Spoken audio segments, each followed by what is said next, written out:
Okay, let's go now. The recording has started, and I'm going to share my screen, Excel spreadsheet now, and we can start working on this problem.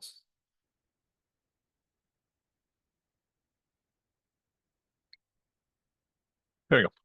Can you guys see my screen? Not yet. No. Yes. Okay, awesome. So this is one of the questions that it can come. When I say it can come, that means it will come. So this company offers warranty to all its loan movers. The estimated warranty expenses is 1.4% of sales. At the beginning of 2022, estimated warranty payable account has credit balance of 2,200.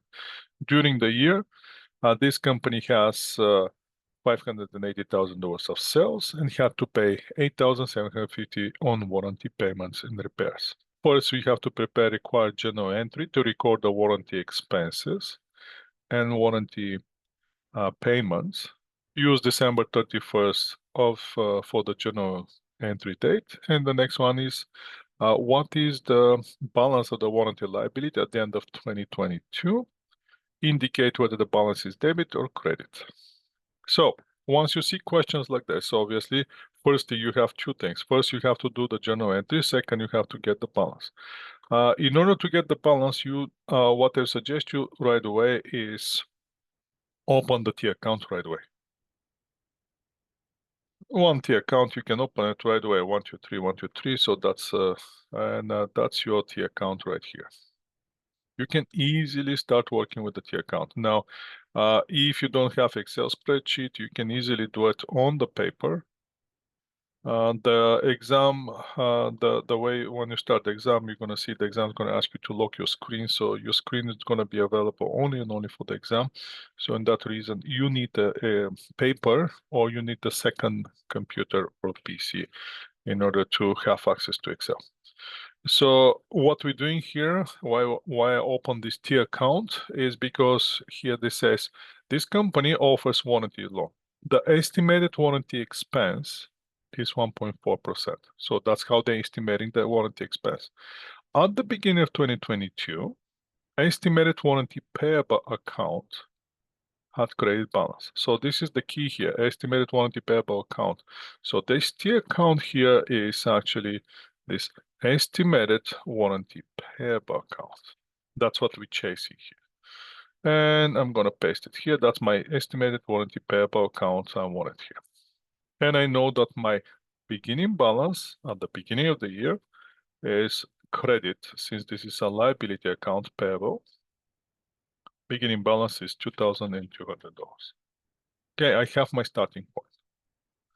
Now what they have to do is to find out what they're asking me in the last one is what's the balance of the warranty liability. So they're asking for the ending balance. Is the ending balance still going to be credit, or the ending balance can move to debit?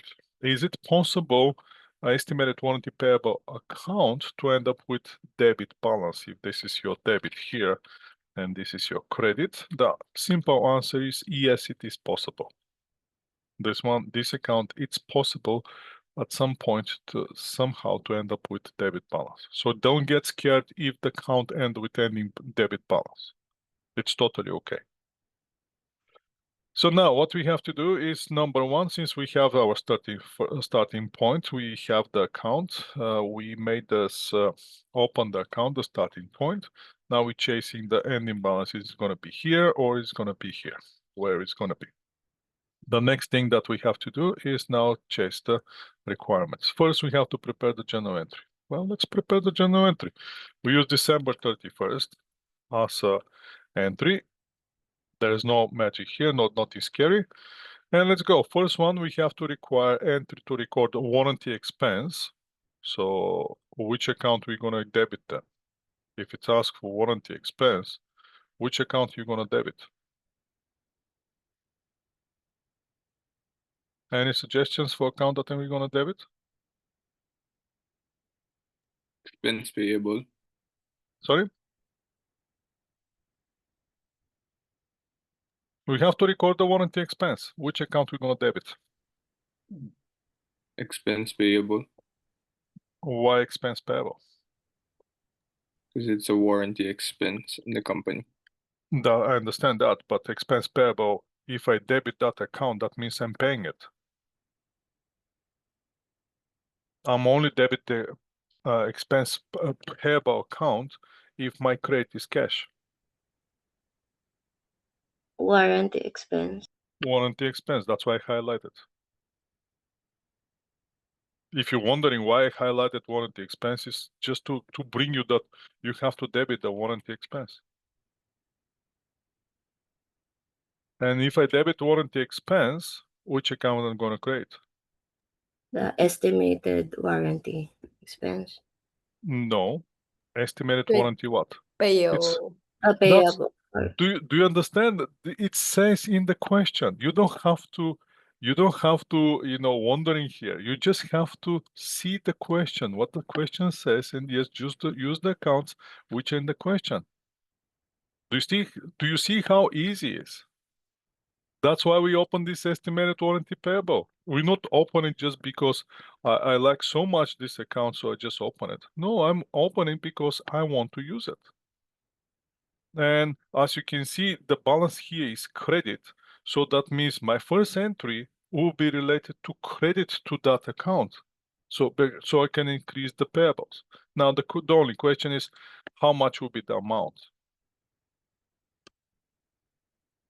How are we estimating the warranty expense? So it says here, it's estimating the warranty expense, right? Warranty expense. That's why the first entry is related to warranty expense, because we have to show that warranty expense. Why? Because we have sales and we have to match the expenses with the sales. And we estimating warranty expense in 1.4% of the sales. Do we know how much is the sales?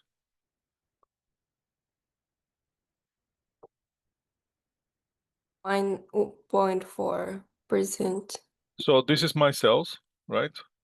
My sales are $580,000. My warranty is 1.4%. So what will be the amount here then? This one times 1.4%.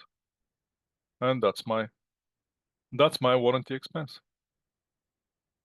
But warranty expense is gonna go to the warranty expense account on the debit side. On the credit side, where it's gonna go? It's gonna go to warranty payable.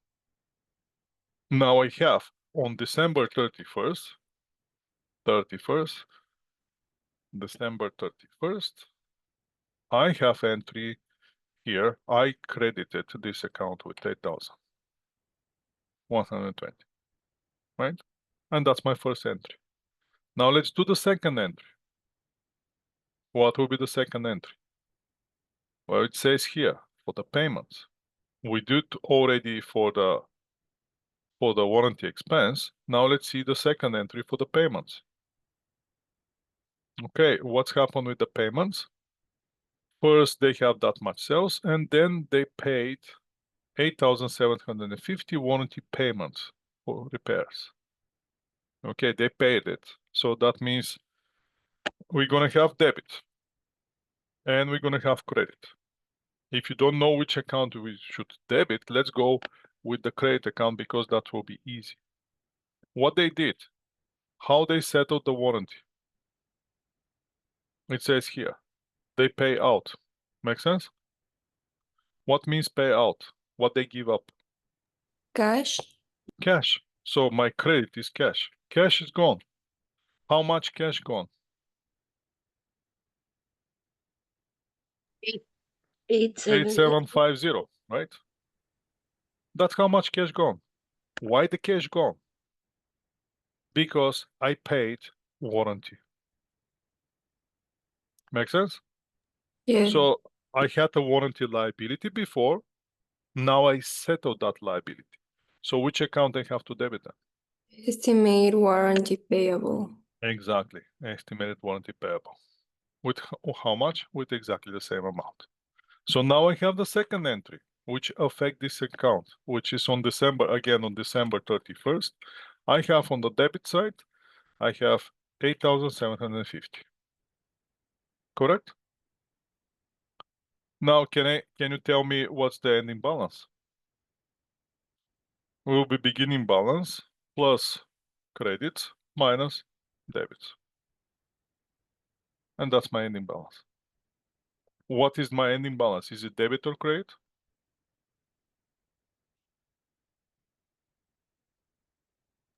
Credit. Credit. Did we answer all the questions?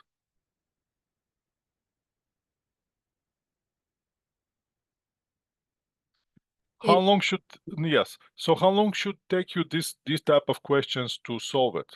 I would say no more than 5 minutes. Again, it's not so difficult question, like that. Remember, the answer is in the question. The question tells you which account to debit, warranty expense, record. If I have to record the warranty expense, that means I have to debit this warranty expense. And you have to estimate it like a 1.4% from the sales.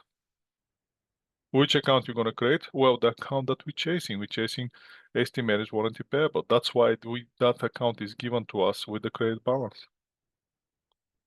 And then you have to do the payments, which says in the question, payments or payout. And you have the amount that you pay out. How you paying? With cash. So cash going down. So that means create cash. The only thing is to figure out what's to debit. But debit obviously will be the account that we're chasing their balance, which is estimated warranty payable. And boom, boom, done. This is one question. Let's go on 15 more to go. Let's find another question for you now. How is this? Is it difficult or is it easy? How do you find it, this warranty stuff? Confusing. Confusing? Why is confusing? Explain to me. Why is confusing? Just for the account titles, it's like confusing. Well, again, pay attention to the question, and usually the accounts are in the question. The other thing that I want you to think is, warranty is something that has to be estimated. Warranty is something which is always goes with sales. So now the question is, and listen to me carefully here. The question is, if my sales are $1,000 and I give the client warranty of like $50 warranty, what are the chances this client to come back and ask for that warranty? That's why the question is here. That's why you're questioning yourself. I already sold him $1,000, but he can come back to me with the $50 claim on warranty. Or let's make it 10%. Let's make it $100 claim on the warranty. So how much is my actual sale? Is it $1,000? If he has a 50-50 chance to come back with the $100 warranty, where is my sales? So obviously your sales is not $1,000. So in that case, you have to think about it because your sales is going to be your revenue. If you don't have any other expenses, your income before taxes will be $1,000. And you have to pay taxes on $1,000. But is that your net income? Well, it's not because he can come back with a $100 warranty. Did you make provision? No, then pay taxes. People which are not making provision, they are rich enough to pay their taxes.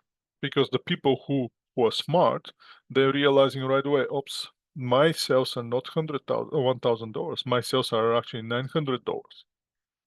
How come? Well, I have potential that he can come back here to me and ask me for $100. As long as that exists, my sales are not 1,000, my sales are $900. When the warranty expires, I can bring that $100 back to my income and pay taxes. But until then, I'm not paying taxes. I'm sorry. Canada revenue, when you see in the tax courses, Canada revenue is fine with this. But if you don't make a provision, you're going to pay taxes on $1,000. So you decide, are you going to be smart to use a warranty expense, or you be rich to pay the taxes? Those are two options that you have. That's why we have warranty expense. And warranty expense has to match the sales in the same period that when the sales happen. Why? Because the warranty is attached to the sales. If you don't have sales, there's no warranty. But when you have sales, there's a warranty. When there's a warranty expense. Warranty expense, as you know, is will reduce your income. More sales you're making, more income. When you put the warranty expenses, that incomes go down. That's the whole idea. And when you actually pay the warranty, you're not going back to the expenses. No, you're reducing the warranty payable because you make a provision for the warranty expenses, creating the warranty estimated warranty payable. That's why it's called estimated. It's not actual. It's just estimation. Now, in that case, that's why I told you before, is it possible this account to end up with debit balance? Absolutely. How is that possible? Well, if my warranty provision is $8,120 and I sell to my clients very bad products, and they come back to me with, let's say, $12,000 warranty claim, and they have to pay actual warranty for $12,000, I'm gonna end up with debit balance. My balance now is gonna move from the credit, is gonna move here. That will be my balance because it's gonna be this one. So no, in that case it will be different calculation. This one minus this one plus this one. No, this one. Sorry, it's gonna be this one minus this one minus that one, and I'm gonna end up with debit balance of $1,680. Now the question is, how can I interpret that balance? You can interpret simply that the warranty provision that you're making to yourselves is not enough to cover your actual warranty. So the next period, not to end up to prevent ending on the debit balance, which means you pay more warranty liability than you're adding as a warranty expense. So now you're paying warranty to the clients, and because you didn't put enough expense, your income is overstated. So you're paying twice, one to the customers, two to the government as a taxes. So what you have to do, you have to increase your estimate. 1.4 is not longer applicable to your reality. So what should I do? I should increase my percentage. I should go with 2% or 5% amount that's gonna cover my warranty, the warranty that I'm actually paying, and give me some provision for the next period. Make sense? That's the interpretation of the warranty payable account and warranty expenses. And that's how you, as a manager, one day, you should evaluate this. If you have a warranty, that's how you should look at the warranty. It's okay if you make a more provision than you're actually paying. It's not okay if you don't make enough provision, but you're paying more. Because, again, you're going to pay double. Once to the customers, second to the government as in form of taxes.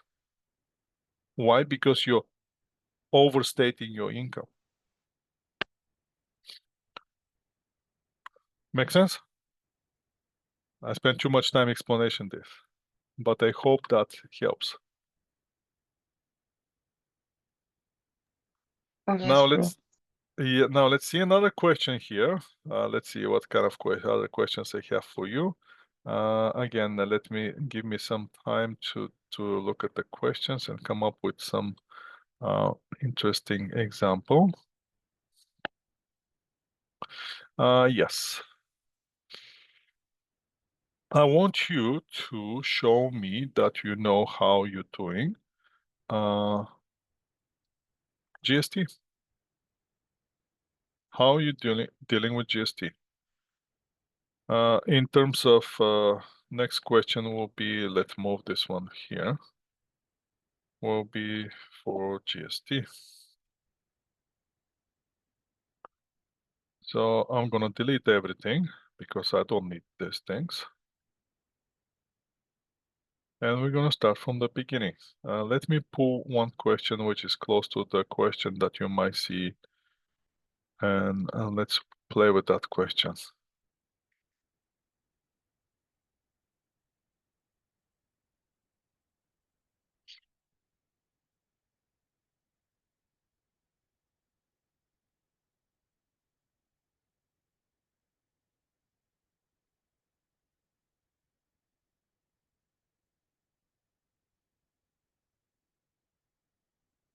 Okay, I have something here. I found something. Let me see if this is gonna work. Put it back to my.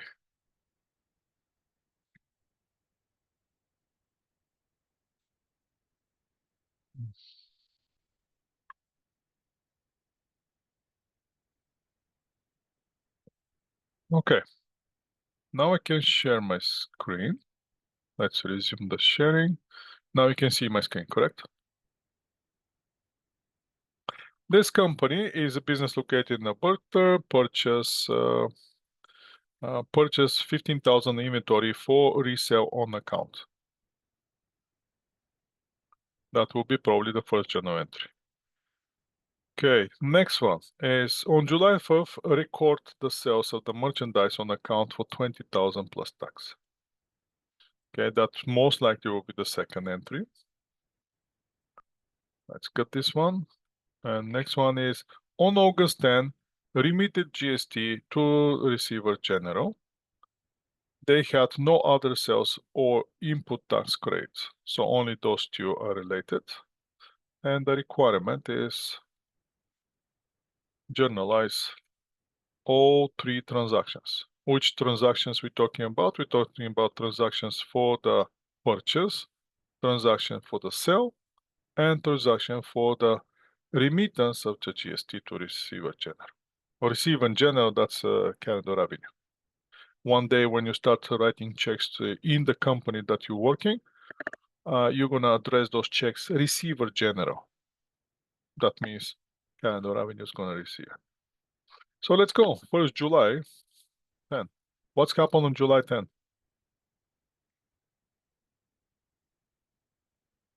Talk to me, people. You have enough coffee now?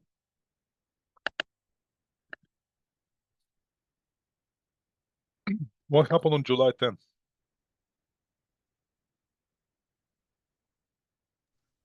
They purchase. Inventory. Inventory. How? Did they pay for the inventory? On account.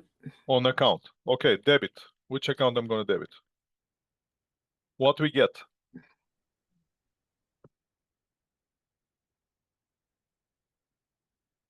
What they get?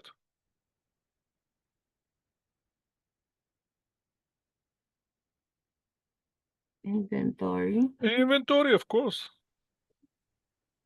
They get inventory for how much? For 15,000. 15,000. Okay, great. Why are you so scared? It's just an inventory. Did they pay for the inventory?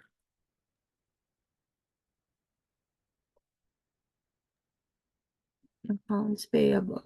Accounts On- payable. Credit will be accounts payable. How much? Same amount, right? Exactly the same amount. Okay. We get inventory. Now we can sell it, correct? No, before we do that, once we get the inventory, do we have to pay taxes?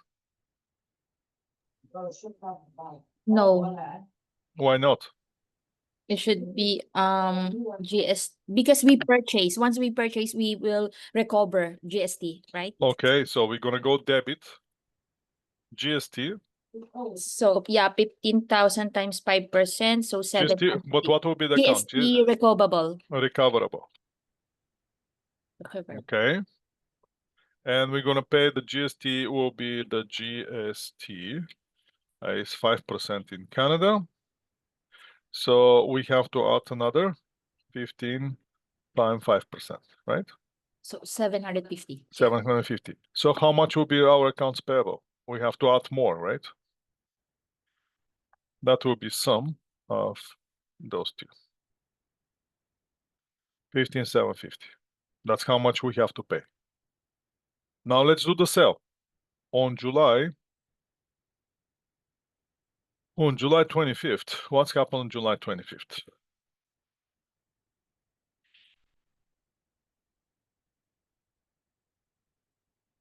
Debit. Did we get cash?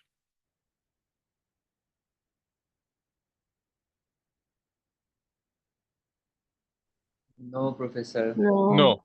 What we gonna have? Accounts receivable. Accounts receivable. Okay. Why are we getting account receivable? Because we have sales, right? Sales revenue. How much my sales revenue? 20,000, right? 20,000 plus the Do I have to charge the client taxes? Well, in Canada, we have to charge them taxes, right? That will be the GST payable. Why is payable for us? Because we're gonna get it from the client and gonna give it to the government. Make sense? We're not paying it from us. We just get it from the client. So how much are we gonna get from the client? 5%, which is 20,000 times 5%. So how much are we gonna get from the client? Ideally we're gonna get $1,000. How much will be my? Sorry, those ones should be right here. It's a credit, and my debit will be equal to sum of those two. So the client has to pay me one day $21,000. 20 for the my sales, the $1,000 for the GST. When the client pay me GST, I can give it to the government. Now, this is the first transaction for the sales, but that sales comes with the cost of goods. Let's do the second transaction, debit. Now, why I'm selling what I'm selling? I'm selling inventory, but that inventory come with the cost, so that will be cost of goods sold, since I already sold it. Cost of goods sold will be, I don't have it in inventory anymore, 15,000, and I have to credit. Since I sold my inventory, I don't have the inventory anymore. So I have to write off my inventory because I don't have it. I just sold it, 15,000. So my income, as you can see clearly, is $5,000. Why? Because my sales revenue is 20,000. My cost of goods sold are 15,000. And my gross margin at this point, gross margin is the difference between those two, which is $5,000. If I don't have operating expenses, that gross margin is going to transfer to operating income. But that's not my problem. My problem is because I have now two accounts. I have one account which is GST recoverable, correct? I have one account GST recoverable, which has a balance from July 10th, has balance of $750. And I have another account which is called GST payable, which has credit balance from July 25th. And that credit balance is $1,000. So what do I have to do now? I have to clear those balances. This account both accounts have to stay with a zero balance.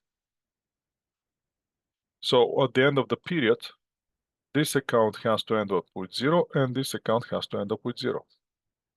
So how can this one should be zero here and this one should be zero here. How can I bring debit balance down to 0? What do I need? I need to credit it account. Make sense?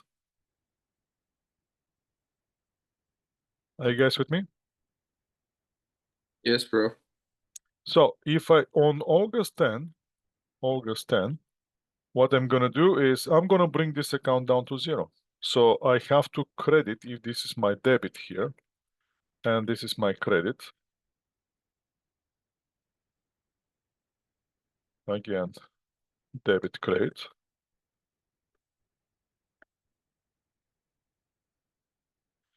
So what I have to do, I have to bring debit balance down to 0, and I have to bring credit balance down to 0.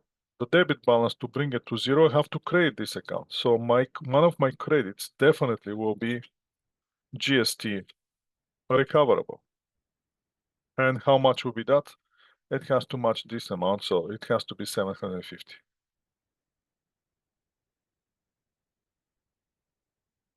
Now I have to, this one is down to 0. 750 debit, 750 credit, 0. Now I have to bring this account, and that's happened on the August 10th. Now I have to bring this account down to 0. How can I bring credit balance down to 0? By debiting the account, right? So I have to debit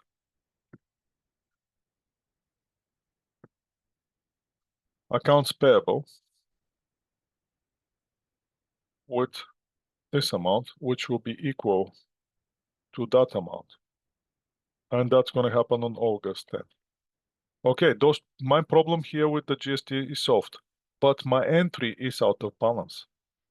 I need more credit. So let's think about it. I have to pay to the government $1,000. They have to pay me back 750.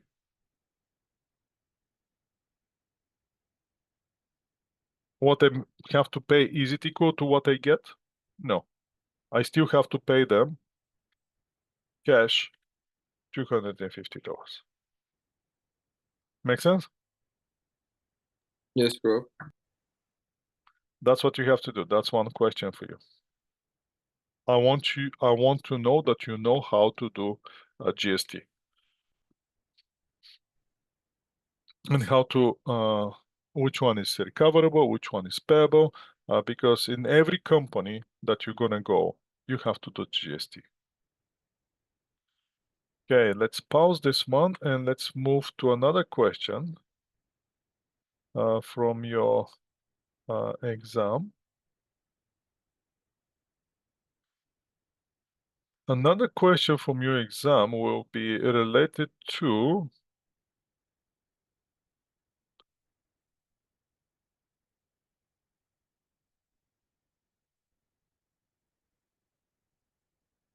interest. I want you to show me that you know how to do interest.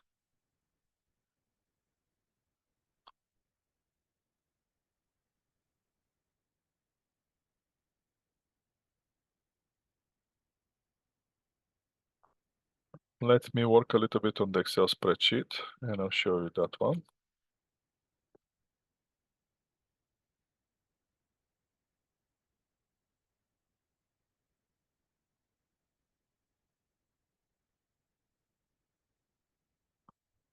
Okay, I'm ready.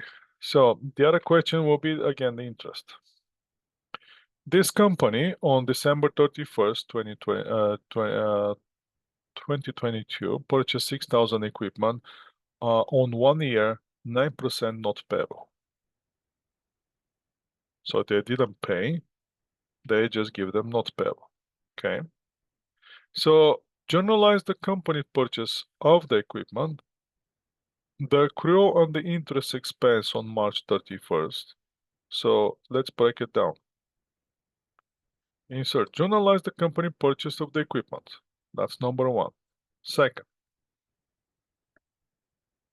the accrual of interest expense on May 31st, which is the fiscal year end.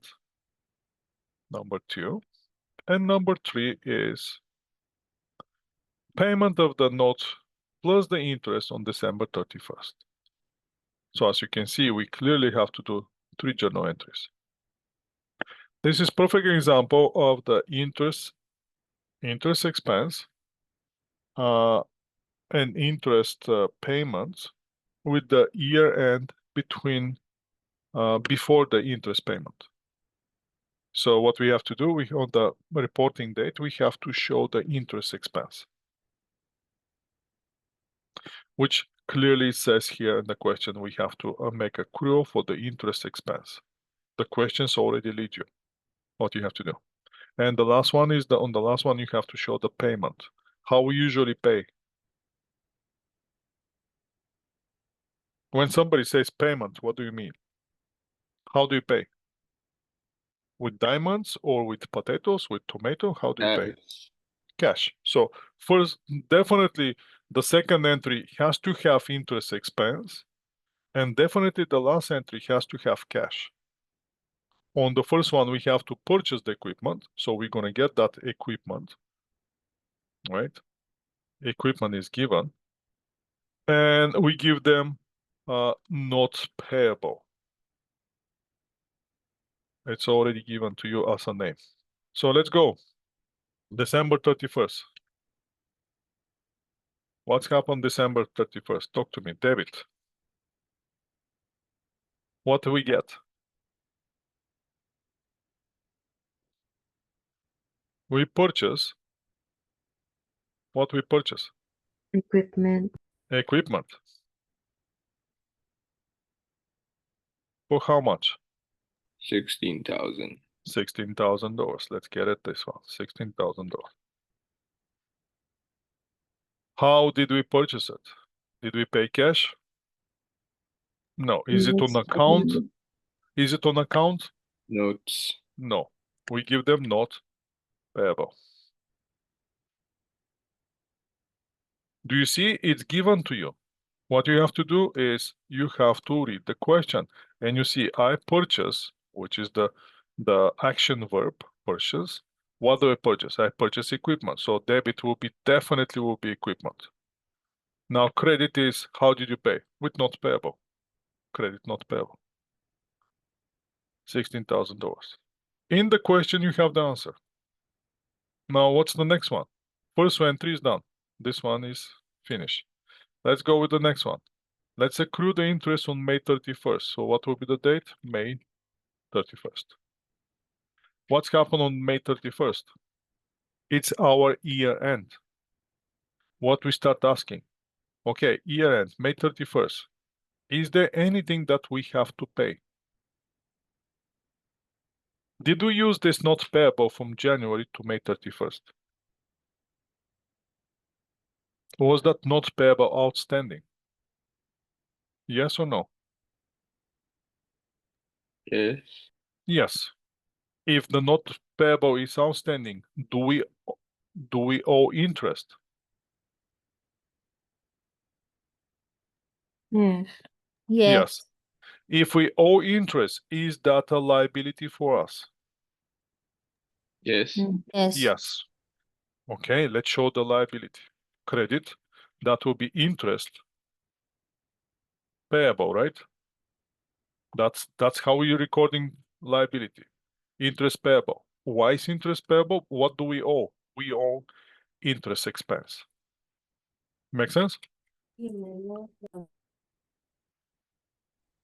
So how much we owe when we use the note from January 1st to May 31st.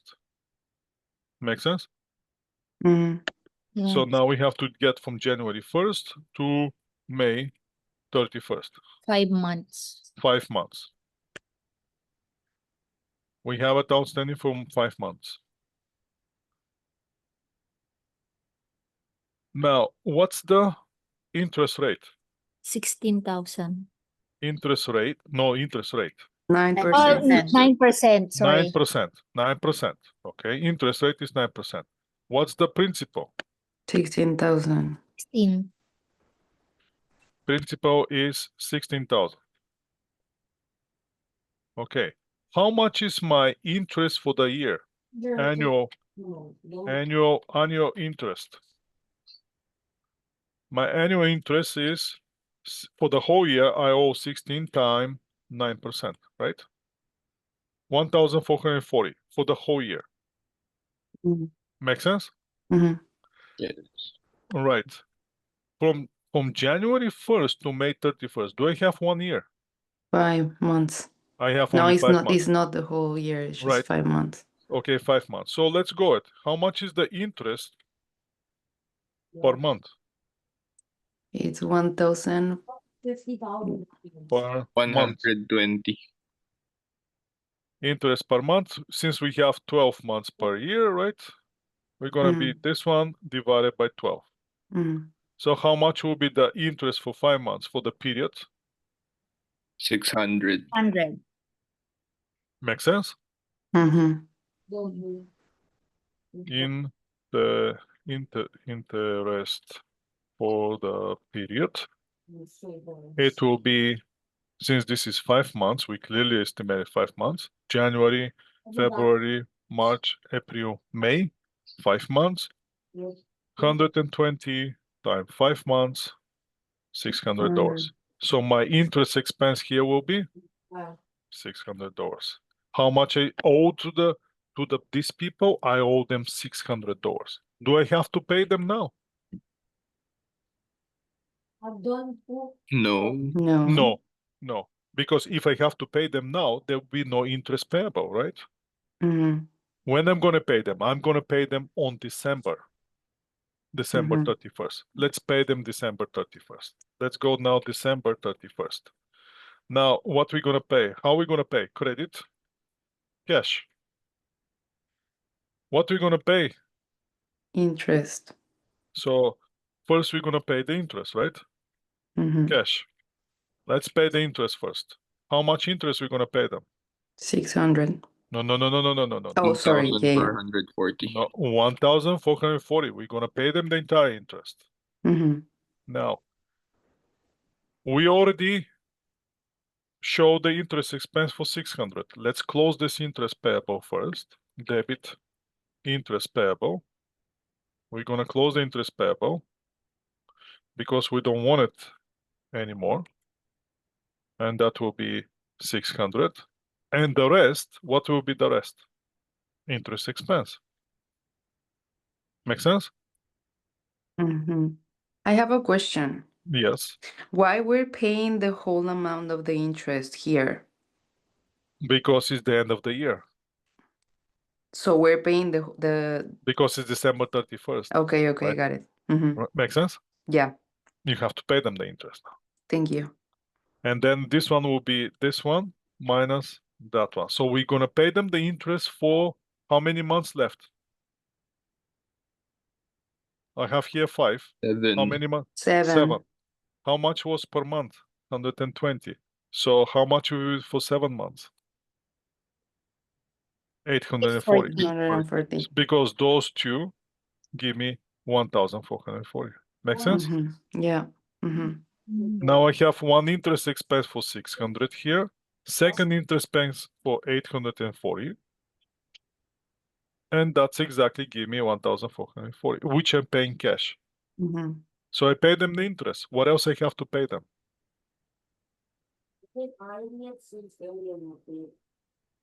I have to pay the note, right? Quiet. Right? We have to pay this note payable. Let's pay it. Yeah, that Note payable. And how are we gonna pay it? Mhm. gosh. Cash. Why are you so scared with this cash? That's how we paying. We paying cash. Mhm. I mean, some people can pay with jewelry, but in accounting, we only accept cash, right? And that's how. Now the tricky part here is a note payable plus the payment of the note payable plus interest. Now, most likely, so watch this. We can do it with 2 separate entries. Here, as you can see, we do it with 2 separate entries. But we can do it with one combined entry. Instead of doing this, right? Instead of doing this, what you can do is same thing, but on December 31st, we start adding debit. Definitely, we're going to have interest payable. We definitely going to have that one. Definitely we're going to have debit interest expense. Definitely we're going to have debit not payable. And we're going to have only one credit, which is cash. And this is how you make it with one combined entry. Now the cash is not going to be here. Cash is going to be right here. And then we start calculating. How much is payable? 600. 600. How much is expense? 840. How much is the payable? 60. 16. How much cash we have to pay in total? 17,000. Some. Let's go ahead. 17,000 Let's. for 440. All right. 2 minutes. And we're done. Make sense? This is how you're moving from 2 entries into 1 entry. Because you have common credit. In both entries, you have the same credit. So that means you can combine those credits together, add one more debit, and we're done.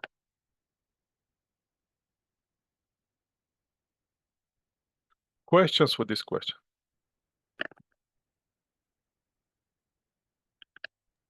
No, prof. Okay, let's move to the next one then. How is it so far? Question. Are we gonna can have this Excel? Yes. Okay. Thank you. Sadly, yes. Sadly, I'm gonna give you this Excel. Now.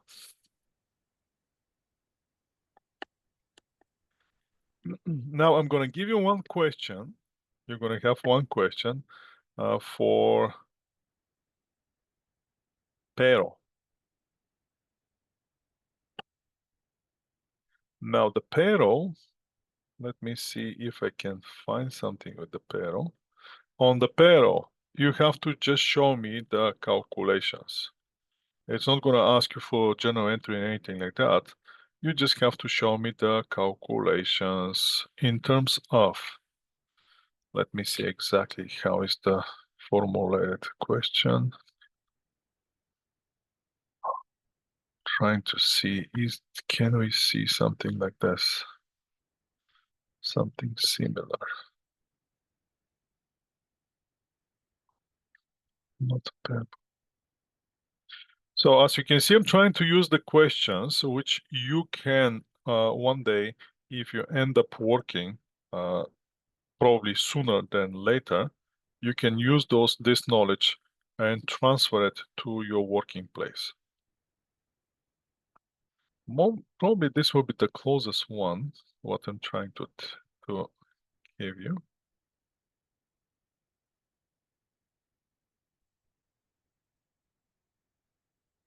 Okay.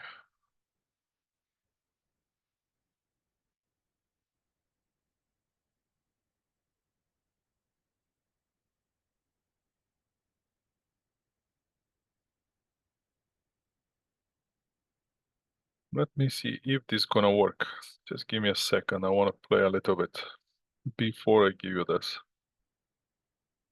Oh, it's gonna work. Excellent. It's better than I expected. Actually. Okay.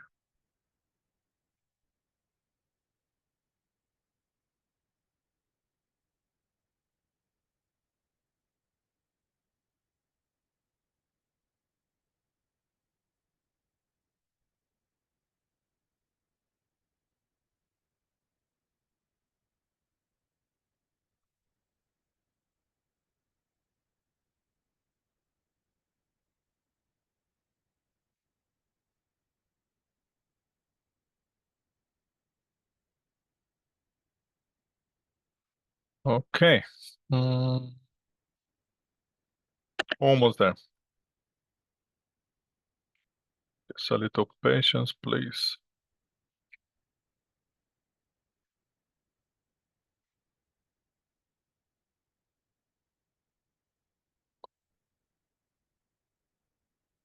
Okay, done. Okay, this is another question. So you're gonna have this information. Can you guys see my screen? Yes, bro. So you're gonna have information like this. Let's make it bigger so you can see it. So I'm gonna give you the how many hours the employee work, what's the pay rate for the employee. Now you have to, there will be a gap for the gross pay, but you have the income tax payable, Canada pension plan payable,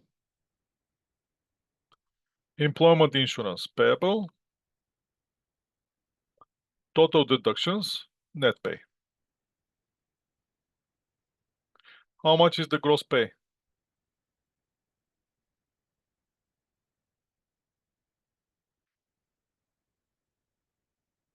How can I get the gross pay? If I have to answer. 571.89. So how much can how can I calculate it? Hours times the rate, right? Yes. Hours times the rate is gonna give me the gross pay. Okay? So that will be the income tax that has to be deducted from the employee. That Canada pension plan that has to be deducted from the employee. That's the employment insurance that has to be deducted from the employee. How much will be the total deductions? All those three together, right?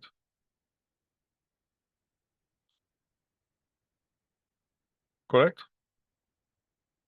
Yes, bro. How much the employee gonna get? Gross Pay minus total total deduction. That's what you have to do. Mm. You have to just get the numbers. Then that's the first question. So what's the net pay? What's the net pay for the employee? So how much the net pay? That much. So you have to fill those gaps.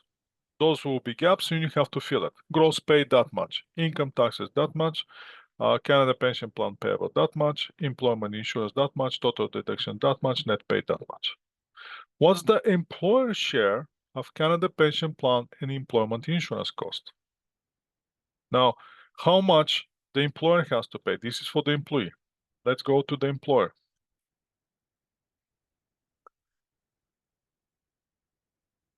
That's 14. Let's move everything to 14 here.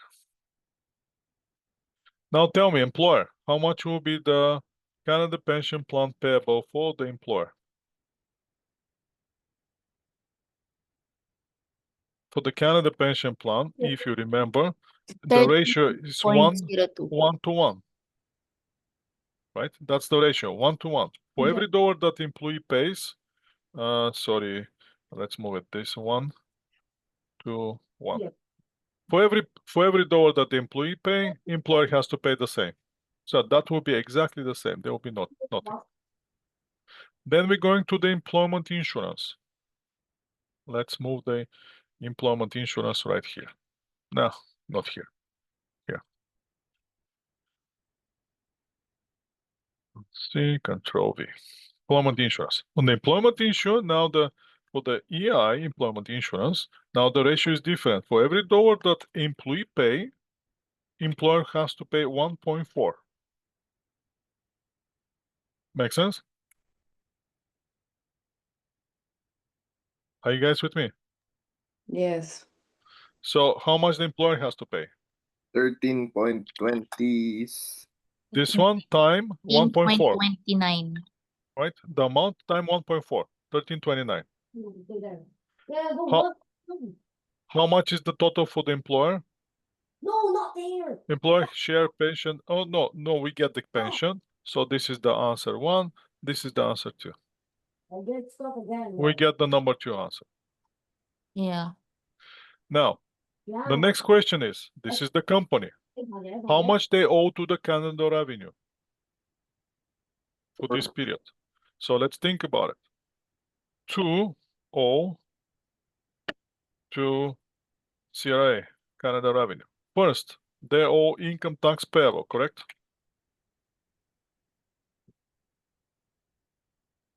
That's the first thing that they owe. They owe Canada pension plan for the employee. Plus, they own Canada pension plan for the employer. And that will be, let's copy this. C, control, like this. They owe to the Canada Pension Plan for employer. They owe the employment insurance for the employee.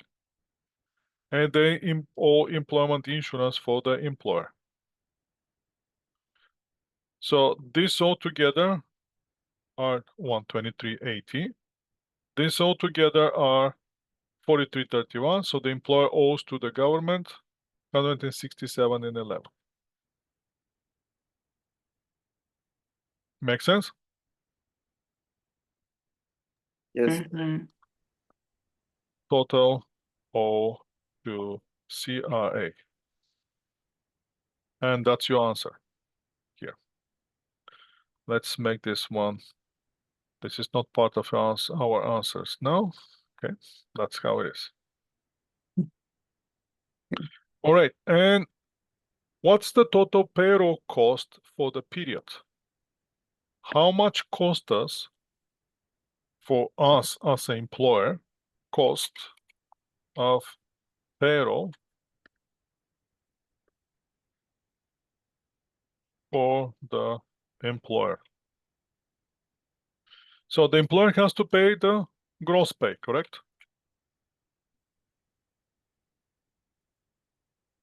Employer pays that one. This is the amount of money that the employee gets. Now, the fact that the employee doesn't get this money, it's not problem of the employer. Make sense? Employer pays 571. Now, the fact that the employee get only $448 is because the employer has to pay to Canada Revenue 123 on behalf of the employee, and the rest goes to the employee. Make sense? Yes. So my cost for the employer is 571 plus employer has to pay Canada Pension Plan, and the employer has to pay employment insurance. So how much is so let's move those one below. And how much is the total cost for the employer?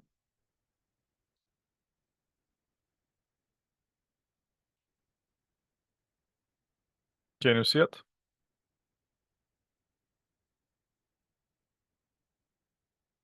That's how much is the total cost for the employer. 571 plus 43.31. Is this the same? No, this one is wrong. This one is this. Oh, Canada Pension Plan here. It's not. What happened here? Oops. Something happened with my formula. Yes, let's go back. Oh, here we go.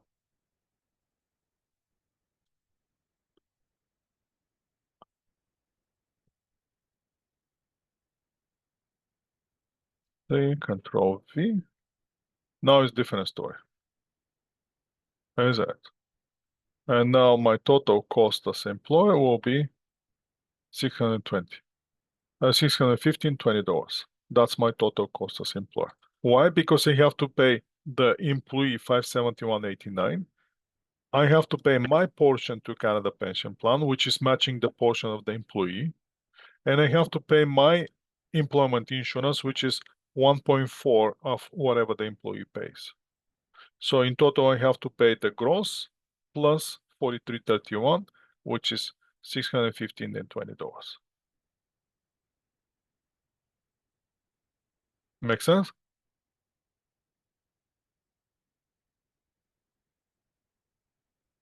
Yes, bro. Okay, that's what you have to do on the fourth question from chapter 11.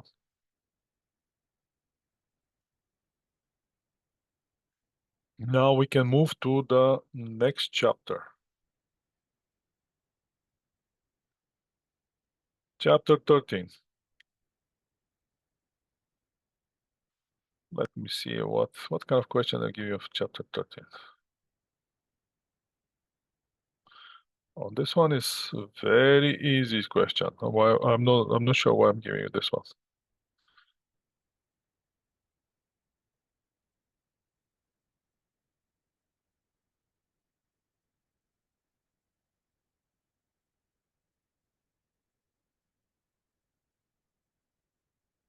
You see, I haven't even seen you in person and already giving you easy questions. How fair is that?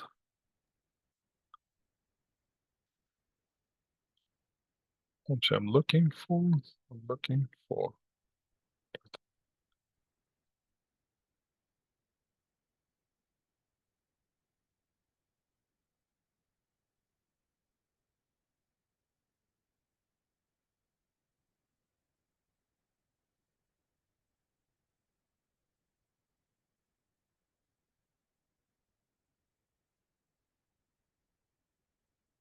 All right, let's go with this question.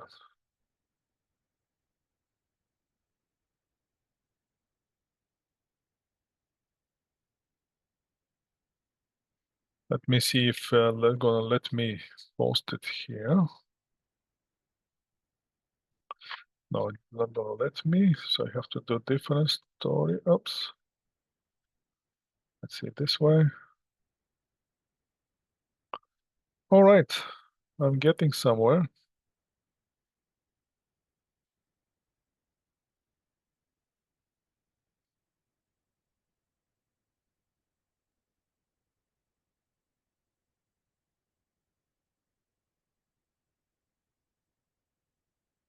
With today's technology, we have so many options available, you know. You have snipping tool, you have this, you have that. So if you want to do something, there are always options. Okay.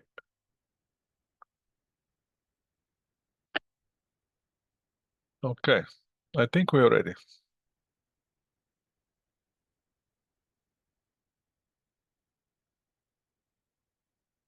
Share my screen now. So here, we're moving to chapter 13. Balance sheet for this company report the following. You have accumulated preferred shares, 300 issue and outstanding. Liquidation value is $15,000. Common shares of 25,000 issued and outstanding for 187,500. Assume that this company has paid preferred dividend for the current year and all prior years, no dividend in arrears. Retained earnings was $115,000. Require compute the book value per share of the preferred shares and the common shares. That's what we have to do here. Let's change this one to payroll. And this one will be the book value. Oops, not this one. Yeah, this one. Any ideas how we can calculate that book value per share?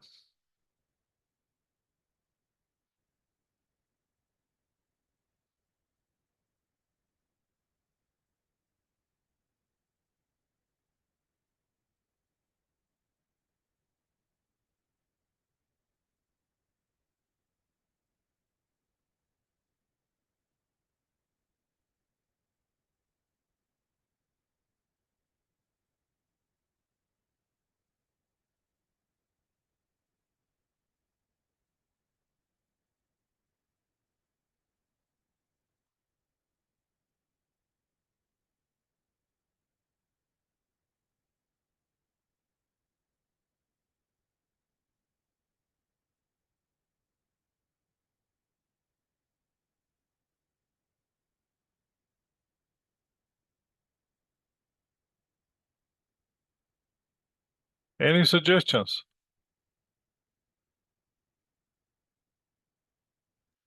Do we have to calculate the amount for per share, or The book value per share. That's what we have to calculate.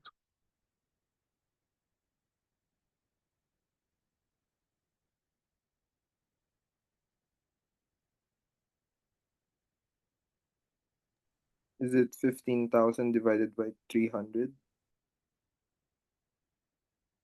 Let me see. Uh,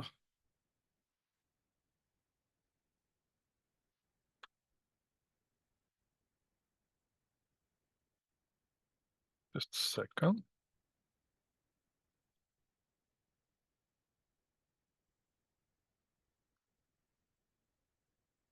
Say that again. 15,000 divided by 300 shares. That is correct.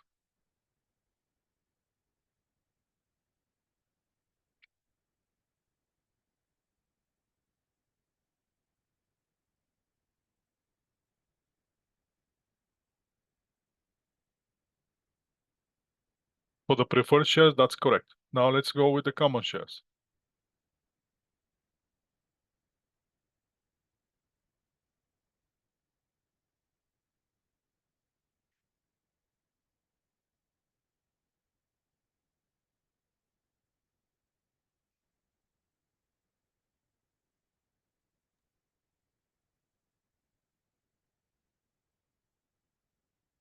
Is it So preferred shares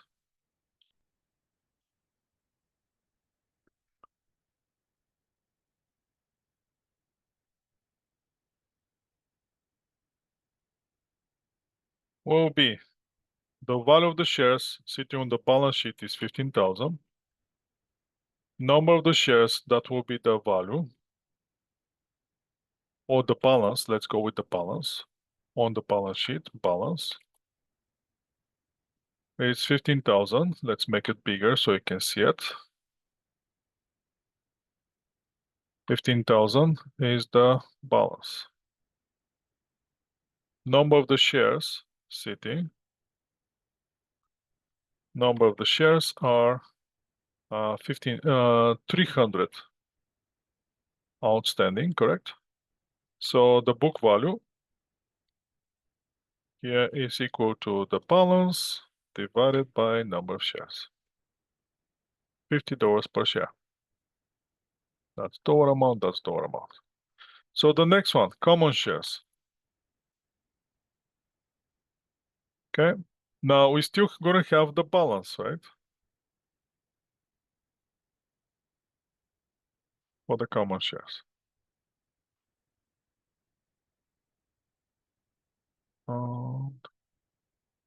Let's not this one, let's move it this way. We're gonna have our balance. And the balance for the common shares is how much? 187,500. That's dollar amount. Number of the shares here are outstanding, again, 25,000.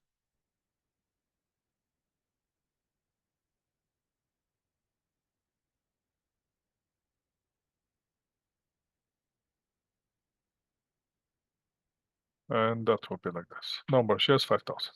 Now, if we didn't have any retained earnings,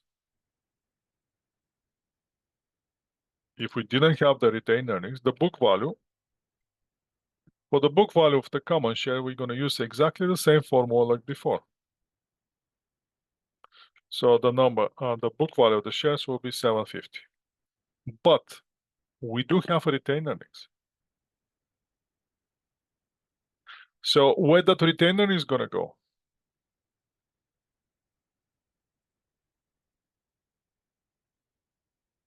It's going to go to the owners of the company as a dividend, eventually. Since everything on the preferred shares has been paid, this retained earnings is going to fall directly to the common shares. So that means we have to add the retained earnings. And the retained earnings here is 115, 1, 2, 3. Let's use the same format here, which also will be spread over the 25,000 shares. So the retained earnings that's going to go to the common shares will be 460. So the total book value here will be, in this case, $12.10. So again, if the retained earning is 0, then only the common share balance divided by the number of shares is going to be. But if if we have a retained earnings 150,000, that's going to increase the value of the common shares. Make sense? yes? That's the only catch here. Watch for the retained earnings. If you have the retained earnings, add it to the book value. Okay, that one is done. let's go to the next one. Let's see. This is very straightforward. There's nothing here, as you can see.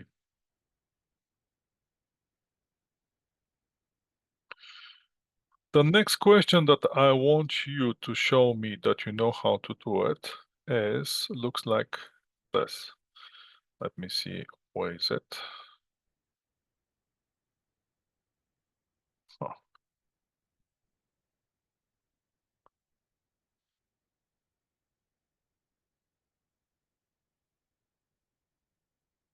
That's not good. I accidentally closed the book, but doesn't matter because I can print it, open it again.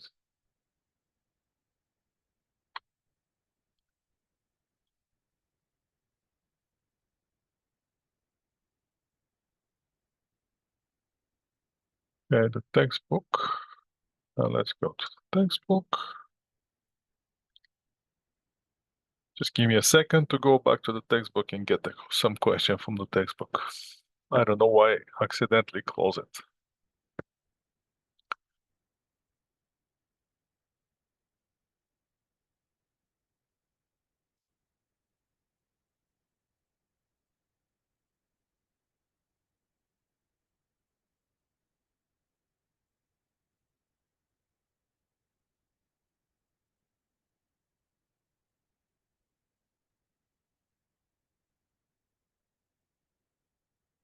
Okay, almost there. Just give me a second. Okay.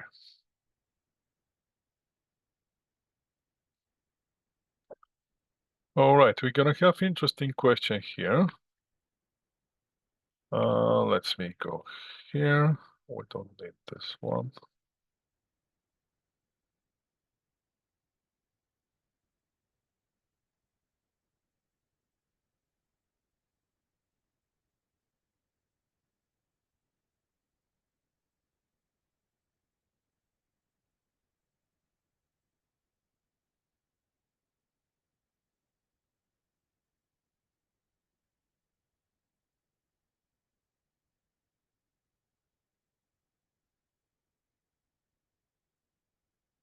Almost ready. Just give me one more second and I'm almost ready.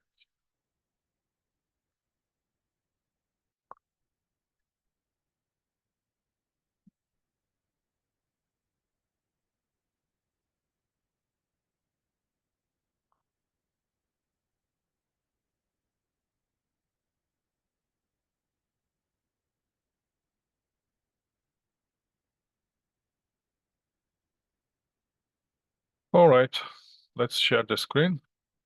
Next question that you might see is gonna look something like this. This company has $3 cumulative preferred shares outstanding, as well as 55,000 common shares. When you see 37,500 shares, $3 cumulative, that means the $3 is the dividend which is paid for the preferred shares. And as you can see, it's cumulative. The other thing that we can see here is there is no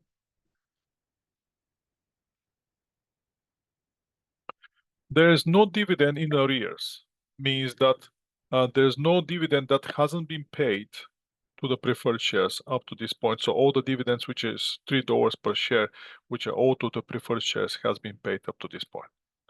And the following transactions were reported during May. First, on May 1st, declare required dividend on the preferred shares and 36 cents per share dividend on the common shares. May 14th, date of records for the dividend declared. May 28th, payment of the dividend. And May 31st, close the income summary account. Net income for the year was $112,500. Now, what we have to do is we have to prepare the journal entry to record the above transactions. No explanation is required. And assume that the balance of the retained earning on June 1st was 62,000. Determine the balance of the account on May 31st. That's what we have to do. I mean, you have to do this. So what we can get from here is the retained earnings balance, and we can easily open this account. 1, 2, 3, 1, 2, 3, like to be symmetric here. 1, 2, 3 here. And we can easily see that retained earnings at this point, retained earnings, don't forget that's an equity account, normal balance is usually credit. If the retained earnings end up with debit balance, that means company is in trouble. What kind of trouble? Big trouble. That means they losing. So credit debit balance on the retained earnings, not good. So let's open this retained earnings.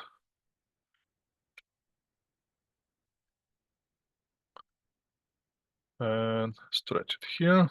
Okay, we have the retained earnings, and the beginning balance is again is great, 62,000.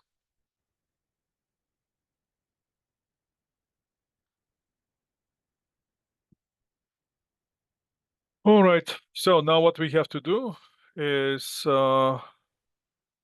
assuming that on June 1st was determine the balance on May 30th. What? Retained earning June 1st, 2022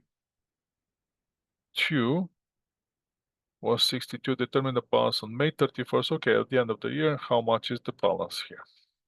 That's our beginning balance. Where is the ending balance? Okay, let's go. First, May 1st. What's happened on May 1st? Company declared dividend. What that means to us? Do we have to debit and credit something? No. They declared it. Cash dividend.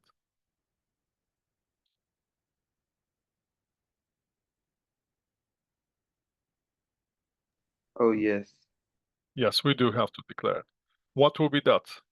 Debit. From where are we going to get the dividend?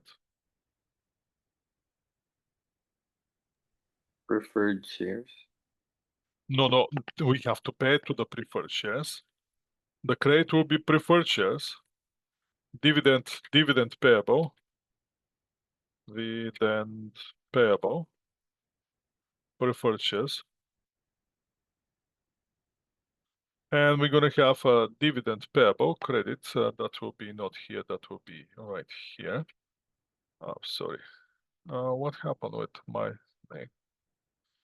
Let's put it there. Dividend payable preferred shares. And then we have here dividend payable. In this case will be common shares. Those are my credits. Those are my dividend payables. From where I'm going to get them? Which account I'm going to reduce?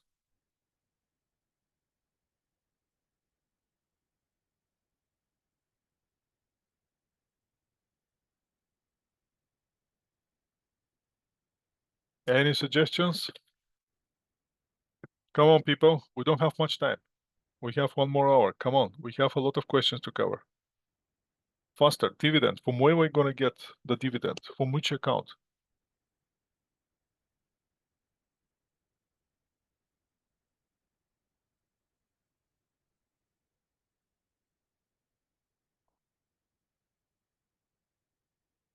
What's the first thing? What's the 2 requirements for the cash dividend? One requirement was the company to have cash. What's the second requirement in order we to declare the dividend?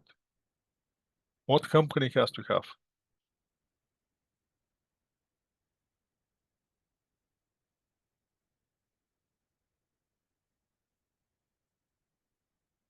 Can you give the dividend if the company don't have income? Yes or no?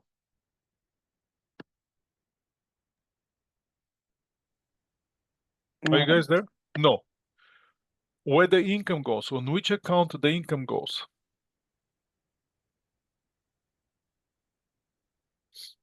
Retain earnings. Earnings. So from where I'm gonna get the dividend? From which account? Can you repeat the retained earnings? Retained There you earnings. go. Mm. That's from where we're getting the dividend. Do you guys understand this idea? Once the company generates income, that stays in the retained earnings. Mm, And when the owner asks for dividend, we get it from the retained earnings. mm, Make sense? mm. Okay. So on May 1st, now we can put here, May 1st, we have reduction in retained earnings. Now we have to see how much will be that, right? That will be the next thing that we have to see. How much will be the amount of the dividend that we're gonna give. So we don't need those lines here. Delete. Oops, that's the opposite. Delete and delete again. So we have everything on one screen. Let's see how much is the dividend on the preferred shares. How much we have to pay them? $3, $3.50, 37,500 shares outstanding. So we have to pay. That's too much. Cumulative preferred shares as well, 37,500. That's a lot of dividend. Are we paying the dividend? Required dividend on the preferred. Declare the required dividend on the preferred shares and $36. Okay, let's stay with this. 112,500 dividend preferred shares. It is what it is, right? And the next thing we have to pay on 55,000 common shares, we pay them 0.36 cents per share. $19,800. In total, so that will be, sorry, that will be on this side. In total, we have to pay retained earnings. We have to take from the retained earnings. That will be equal to sum of those two amounts. In total, we're gonna pay $132,300. $132,300.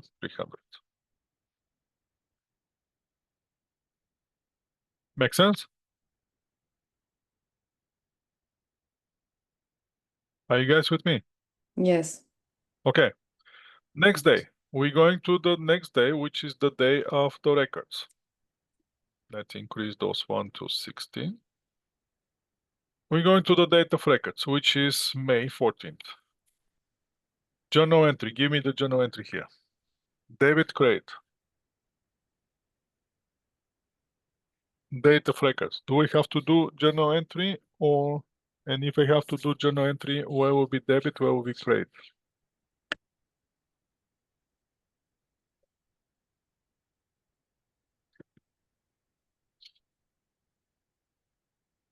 What's happened on the date of record? Is that journal entry here?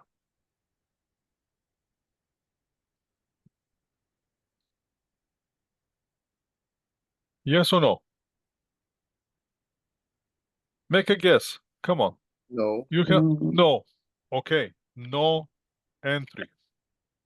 Now, what that means is in the question, if you see question like this, you have to put no entry. Because if you don't put no entry, it's gonna consider it as a wrong answer. So you have to put no entry. Okay, no entry on May 14th. Let's go to May 28th. What happened on May 28th? We pay the dividend. Which dividend? The one that we declare. So let's go. Debit. Dividend payable preferred shares. Debit. Dividend payable common shares. How much is that?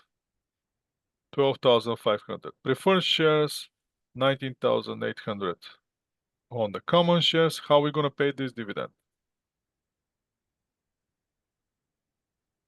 Which account we gonna create? Retained earning. I'm paying it. I'm not declaring it. Cash. Cash. Those shareholders, they want something, and the only thing that they want is only and only cash. They not accept anything else but cash. So we have to pay $132,000 cash. Now the last thing what's happened is to close the income summary account. Net income for the year was $112,500. So that means the income summary account if you have to do the income summary account, income summary, that account right now, there's this is a cumulative account. There's no beginning balance, no ending balance. So this one will be wrong and no ending balance. That income summary account currently have a balance of 112,500 because we are on the income side. Credit is more than the debit. How can I close the income summary? Income summary account has to finish with zero balance. How can I close the income summary account? Which balance is credit? Means they have to debit it, correct? So on May 31st, I'm gonna close this. Aren't you guys closing doing with income summary? This is chapter 4 on the principles of accounting first part, or financial accounting 201. Didn't they teach you for the income summary how to close the income summary? Or you forgot?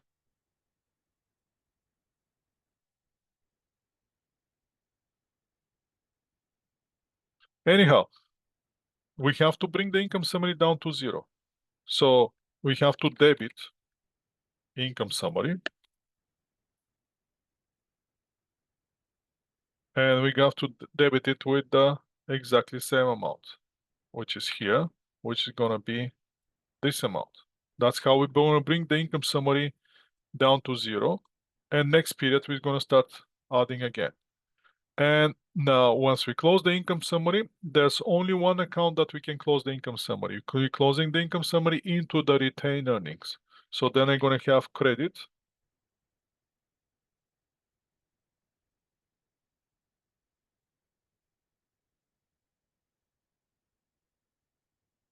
Retained earnings for the same amount. So that means on May 1st, I already took 132,300. Now on May 31st, I'm adding in the income summary account that amount of retained earnings. So my ending balance is gonna be beginning balance plus net income minus dividend. It's gonna be 42,200. So this is the dividend that I can possibly give to my shareholders if I decide to use the retained earnings and declare the dividend. Make sense? So retained earnings account going down with the dividend, that was dividend, and going up with the net income. Make sense?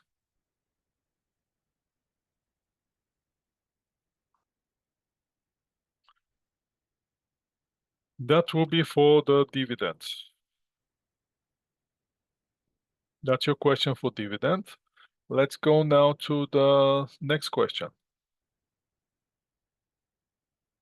that I have for you. We did this, we did this.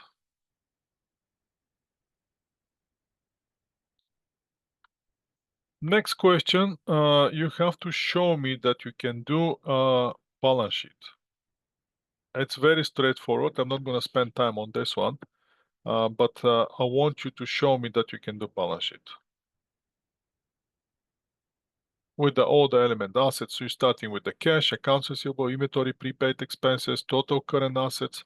Then you're going with the long-term assets, property, plant, equipment, organization costs, trademarks, and you're getting the intangible assets. You're going to have intangible assets, total assets, and then you're going to have, let's see. So the next question that it's going to be, I'm not going to show it to you here because that's a common question. There's nothing scary here. You already done this one before, is the balance sheet. On the balance sheet, you have to show me that you identify the current assets, you identify the property, plant, equipment, you identify the intangible. In the intangible, you have the incorporation cost will be involved here. So I want you to organizational cost for the organization, they will be intangible, and trademarks. And I want you to on the liability side, you have the current liability, total current liability, and long-term liability, total liability, and you're going to have a contributed capital, which is preferred shares and common shares. Preferred shares always goes first. Then the common shares, then you're going to have total contributed capital, and then you're going to have the retained earnings. And you have to balance it, the total liability plus equity and total assets you have to balance. Okay, the next question, before I show you the next question, let me find some. Yes.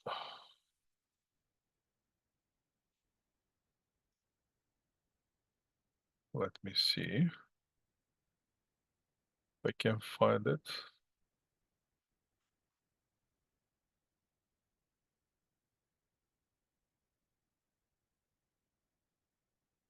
Okay, I found something. Let me copy it and move to the Excel spreadsheet.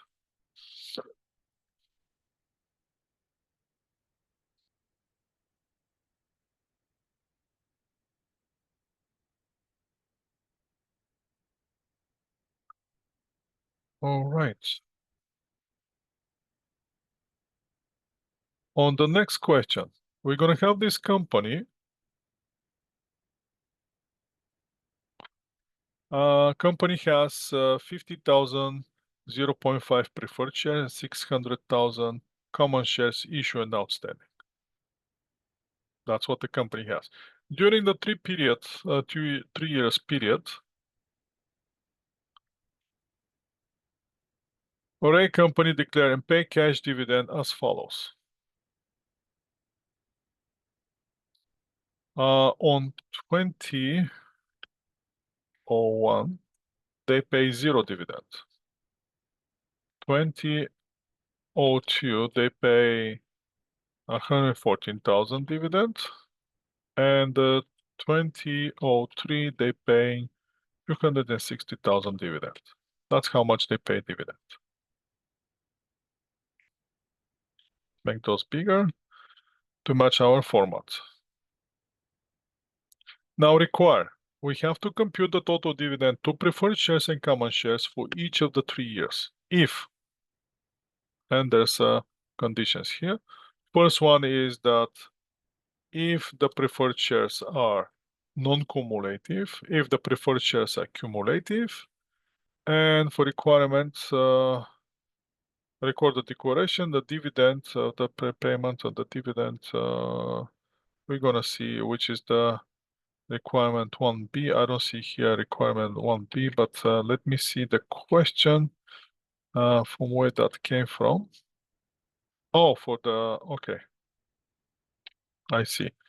This one is preferred share accumulative. That's requirement A.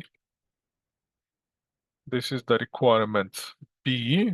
And for the second one, record the declaration of the dividend, 23 dividend on December 22nd, and the payment of the dividend January 12, 2004. That's what we have to do. Okay, let's go then. We have, now what we have? We have a preferred shares.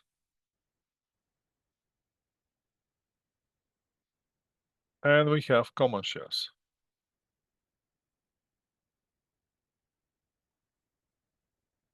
And we have 3 years. Once we get those one, we have 3 years. We have here, we're gonna have here 2001. We have 2002 and 2003. Those are the 3 years that we have. Now, for all of these 3 years, we have to show the dividend that we have to declare onto those. First scenario, preferred shares are non-cumulative. So the first year, how much dividend preferred shares gonna get? The total dividend, as we already know here, the total dividend in the first year is that much. let me transpose it's equal to, actually I'm gonna copy those one and I'm gonna paste it here.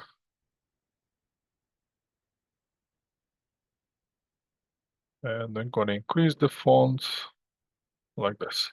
So this is the total dividend that we have to allocate to those shares. First year, preferred shares, how much they're gonna get? If the total dividend is zero, obviously both getting zero, right? That there's no questions about this. Now the interesting part is the second year. Second year, preferred shares, they're gonna get their, if you want, what we can do is I can insert here one, I can insert here second, and we can play with the numbers here of the shares. So basically we have 50,000 preferred shares and we have 600,000 common shares. We have those two.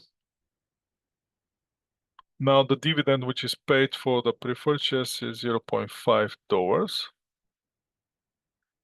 That means the preferred shares we can pay $25,000. And since those are non-cumulative, the fact that we didn't pay anything in 2001, they're not going to get anything in 2002. So the 2002, they're going to get the 25,000 and the rest is going to go to common shares. So 89,000 is going to go to the common shares. The third year, what's going to happen the third year? Again, the preferred shares, they're going to get what they get, 25,000, and the common share is going to get the difference, which is 260,000 minus 25,000. And that's your answer for the first part, where the preferred shares are non-cumulative. Now, what's going to happen? What's going to happen if the preferred shares were cumulative? Now, we're still going to get this, but we have to do some adjustments. And adjustments in this case will be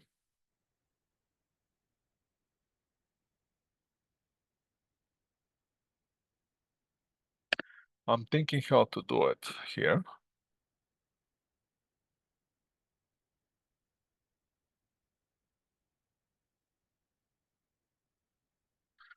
In this case, I have to flip it on the other side. This type of table is not going to help me here. So I'm going to have the preferred shares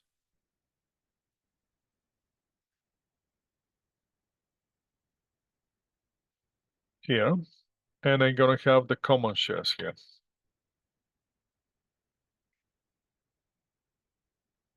And I'm going to have, again, I'm going to have my years. I don't need this one.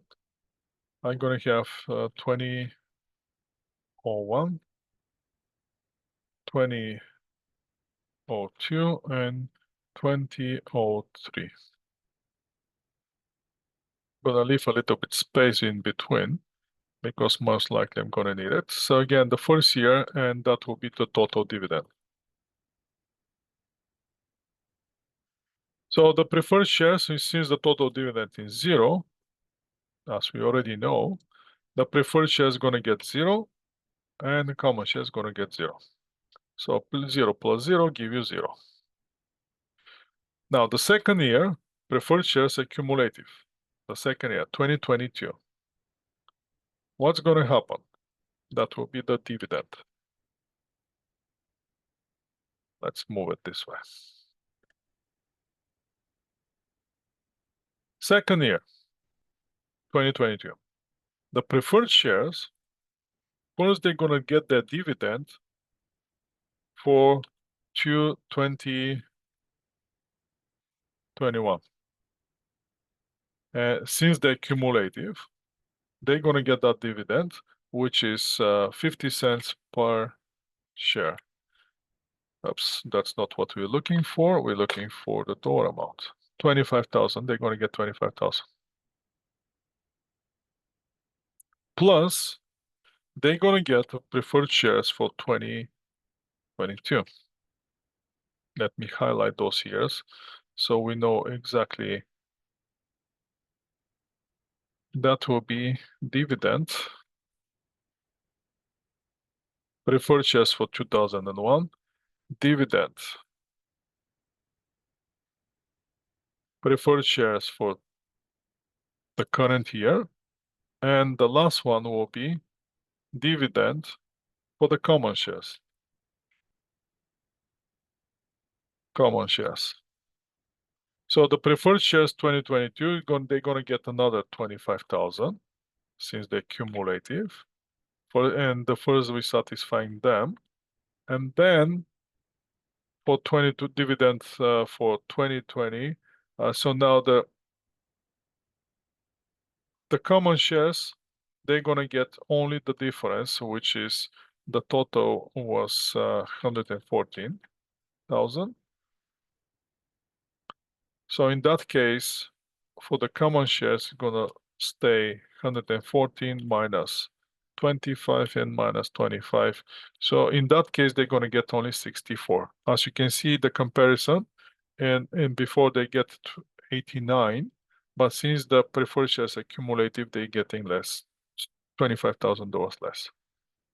Now, what's gonna happen in 2003? In 2003, again, now, since we already paid for the preferred shares for 2021, 2022, there's no dividend which hasn't been paid to the preferred shares. So then we're gonna have a dividend on the preferred shares for 2003, which is equal to 25,000. And then we're gonna have the dividend for the common shares for 2003, and that will be since the total dividend $260,000, then for the common shares, they're gonna get 260 minus the 25,000, which is exactly what they're getting. Let's put some dividers here so we can split the years and see which year, how much they're getting. And that's how we solve this problem. Now for the record of the declaration and the record of payment, you can easily get it since you have the dividend for the preferred shares. That will be debit again, retained earnings, create dividend payable preferred shares, create dividend payable common shares, and on the payment date, debit payables dividend, credit cash. And that's how we solve this problem. Do you want short break before we continue with the next question? Yes, please.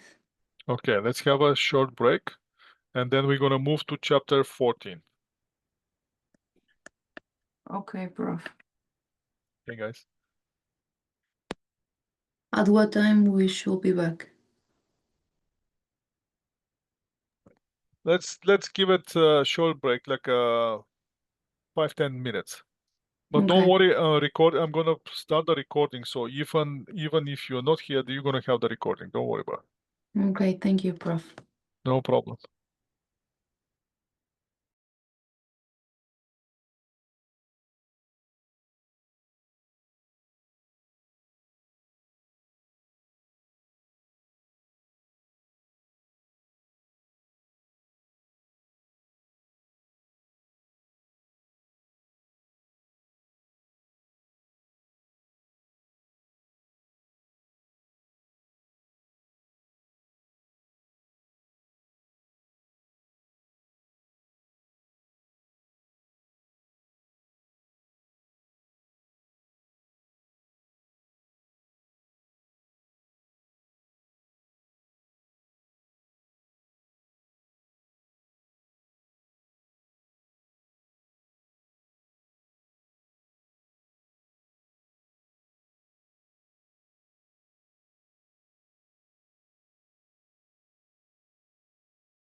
Okay, let's go. I get you one question, so we can jump right away to the question.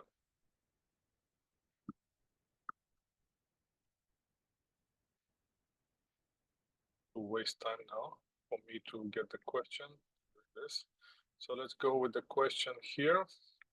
This company repurchase. The question will be about repurchasing the shares, and specifically, I want you to show me that you understand that when we repurchase the shares below the book value of the shares, that's why it's important you to know how to calculate the book value.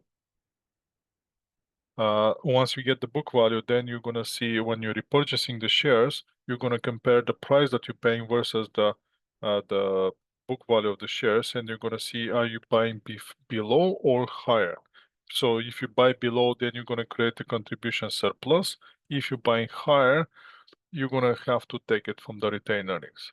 So let's see the question when it's actually paying cash above. And now the share originally, in this case, so we're buying in the shares at $12 per share, 1,000 common shares at $12, which originally issued at $5 per share. Journalize the transactions, and no explanation is required. That's what we have to do with this question. So we're not having the journal entry for the issuing the shares in the first place. They already been issued. So what we have to do is we have to do on April 16 in this case, we have to pay cash and purchase the shares. So debit, we're gonna purchase common shares. We're gonna get those common shares back. No questions about it. Then we have to pay cash, credit cash. And we already know how much cash we have to pay. I'm gonna leave a little bit space here. Cash not gonna be here, cash gonna be here. And we already know how much cash we pay. Since we're purchasing back 1,000 common shares, 1,000, and we're paying $12 per share, we have to pay $12,000. That's on the cash, that's solid. We already know those, no questions about it. Now, the question is what's happened on the debit side. First, we're purchasing the common shares, but we're purchasing them on the price that we originally issued them, not on the price that we're paying. The price what we're paying, that's cash gone. So now what we have to see is what was the price that we originally issued the share? We issued the shares on the $5. If that's not given, then you go with the book value. So $5 per share, that means we're retiring $1,000 shares, which are initially issued at $5. So we're retiring 5,000 common shares from our books. But we have a problem. Now we need more debit. Since we're paying more cash, which account I'm gonna debit now? Now, the general rule is if you have contributed surplus for the common shares, first you wash out down to zero. In this case, we don't have that one. So for that reason, we're gonna go directly to retained earnings. What's gonna happen with the retained earnings? And retained earnings is gonna go down. So we're gonna have less available for dividend. And how much will be to balance the entry? That will be $7,000. That's gonna go to the retained earnings. So again, if let's say we have a scenario when we purchase, I can play with this a little bit and I can show you this simply. Let's say repurchase $1,000 shares, but let's repurchase them first for, for $3. Let's pay $3 per share, and then repurchase another. Sorry, something happened here.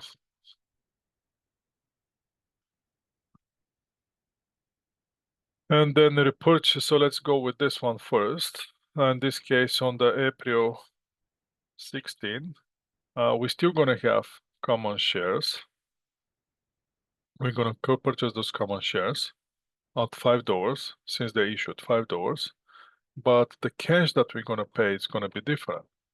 Credit cash here will be different since we're paying only $3. That's gonna be 1,000 shares times $3. We're gonna pay only $3,000. And now, in this case, as you can see, I need more credit. Debit is higher than the credit. So which account I'm gonna create? I'm gonna create now contributed surplus.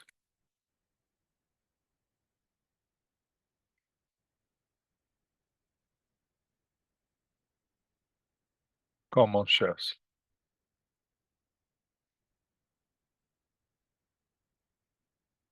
With, in this case, will be 2,000. Actually, let me move those one. All right, here. And then we're gonna have more space for those 2,000 here.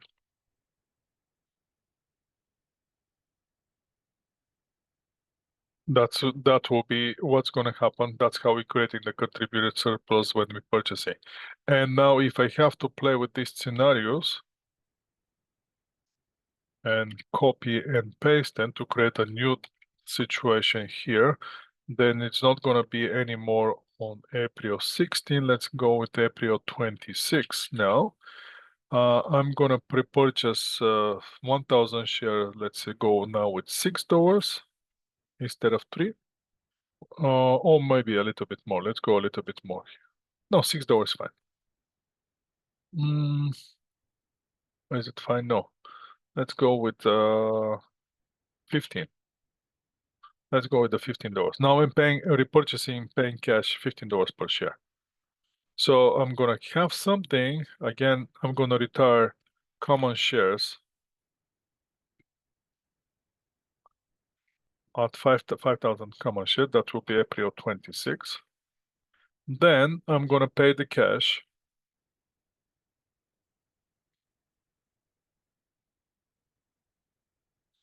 I'm gonna get my cash. But for the cash now I'm gonna pay for cash now I'm gonna pay 1,000 times $15. I'm gonna pay $15,000.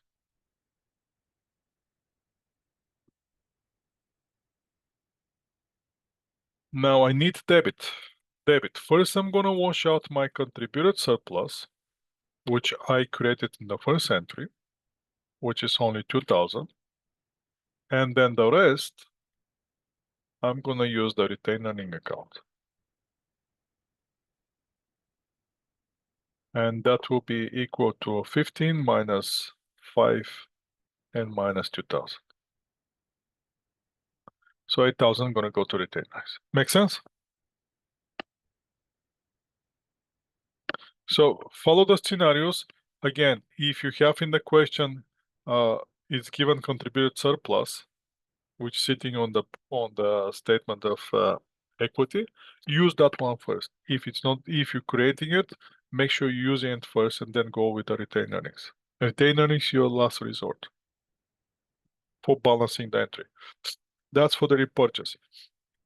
Now let's see another question that I wanted to show you is related to the earnings per share. And earnings per share, more specifically, it's related to the calculation of, let me see, one scenario here.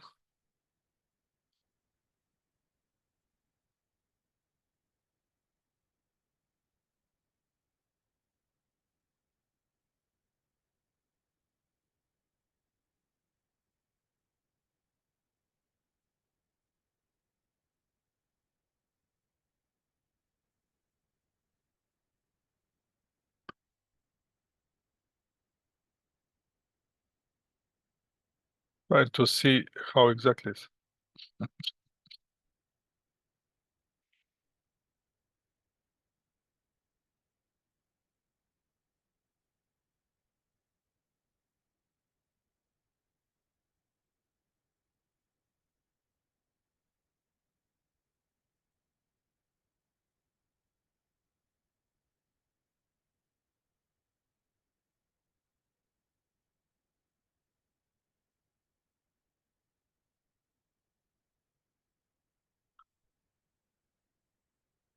Okay.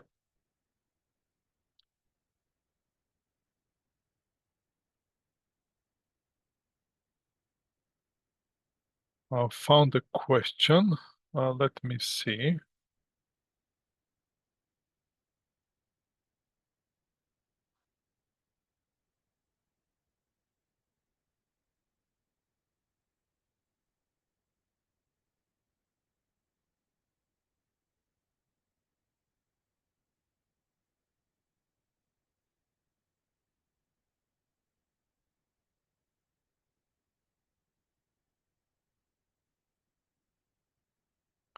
I'm almost there. Just give me one more second. Can you guys hear me? Yes, bro. Yes, you're kind of silent, so I was worried. Can you still hear me? All right.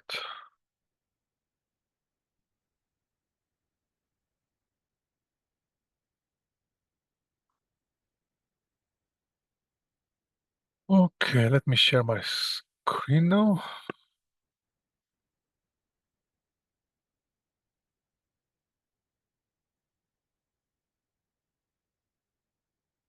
Okay, this question is, this company has 390,000 income.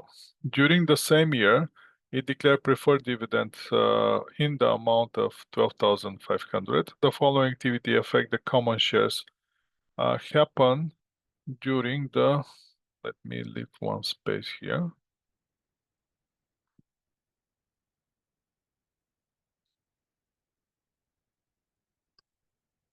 The following activity happened during the year. 120,000 common shares was outstanding. On August 1st, they sold 35, so the numbers goes down. And then on September 1st, they issued 10% common stock dividend, the number goes out. Calculate the weighted average number of common shares outstanding during the year and calculate earnings per share. Round to the nearest door.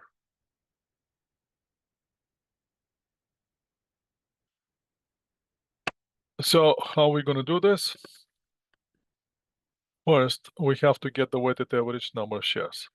We have 120,000. Then we have the next change is sold 35, negative 35. And based on that number now, when the number of the shares at this point are 85,000. On the 85,000, we issue 10% common stock dividend. So that will be this one times 0.1. So we're gonna have $8,500 issued.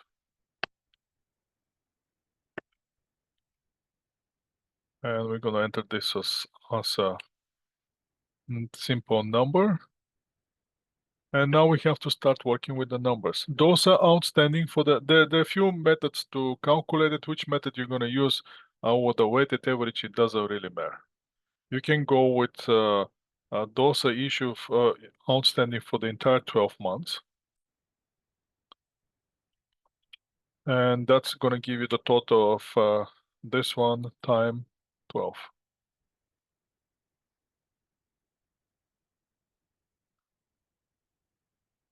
Then you're gonna have reduction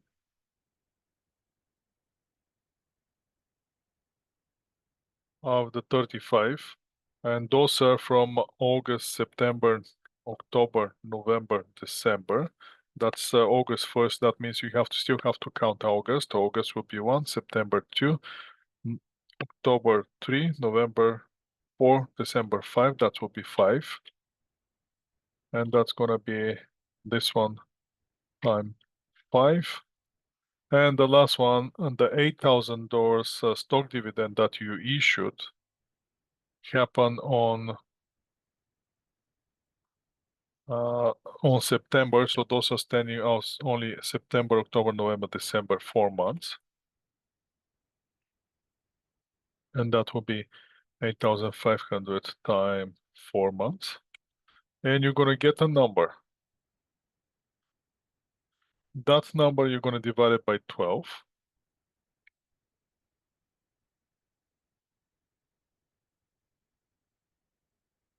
divided by 12. And that's going to give you a number of the common shares outstanding. The only thing that we're not catching at this point is the 10% stock dividend. So we have to account for stock dividend. That's to apply for the first 2 periods, the stock dividend. So in that case, you can easily apply it at the very end, 0.1. And now our number of the shares will be, in this case, will be 10,850. It's going to be, 1.1 here.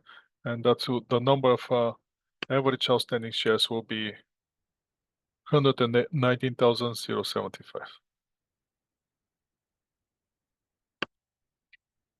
So once we get that number, then we can work. Let me see something here. Once we get that number, we can start working on the actual earnings per share.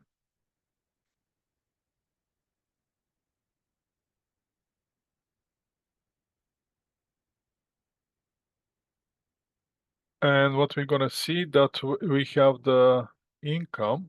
Our income was 390,000. From that income, we already pay for the preferred shares 12,500. So available income to the retained earnings now are available. Declare preferred dividend amount of 12,000, but that's from the retained earnings. So in that case,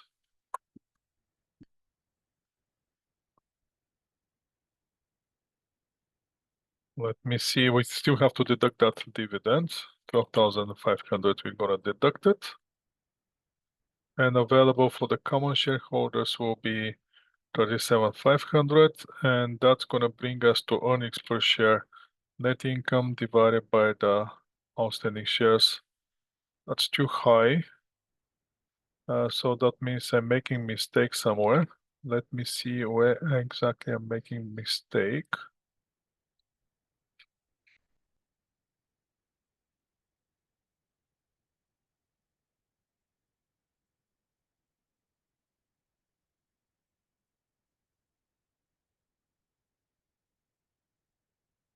Let me double check on my mistake. So you don't have to make that mistake when you're doing your question.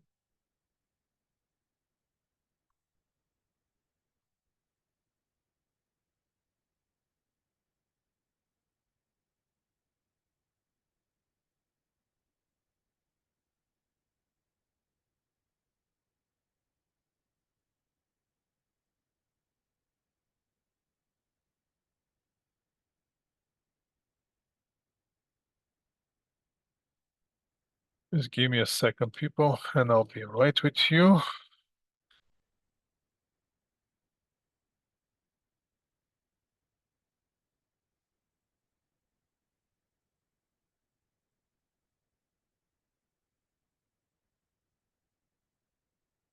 Try to find the same question so I can be specific when I'm answering this question.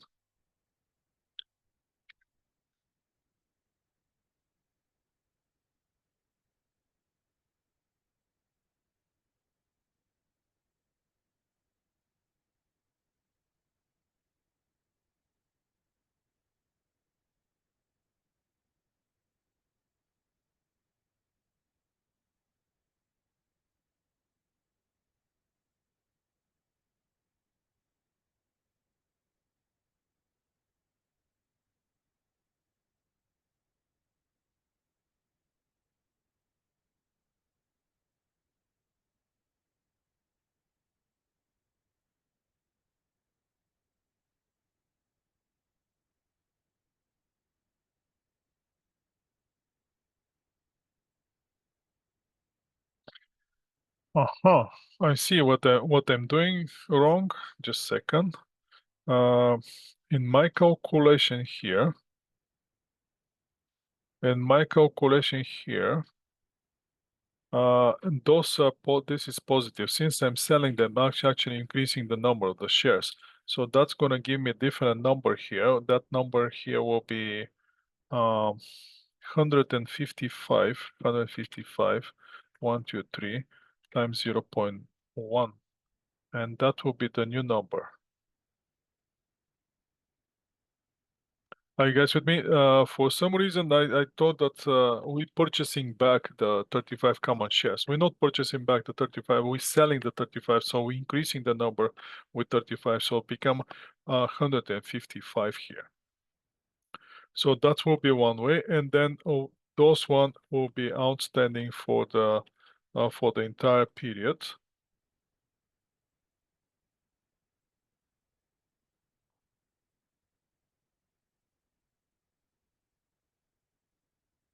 Okay, I'm still not getting the correct number.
Sorry, for some reason I cannot get the right number here.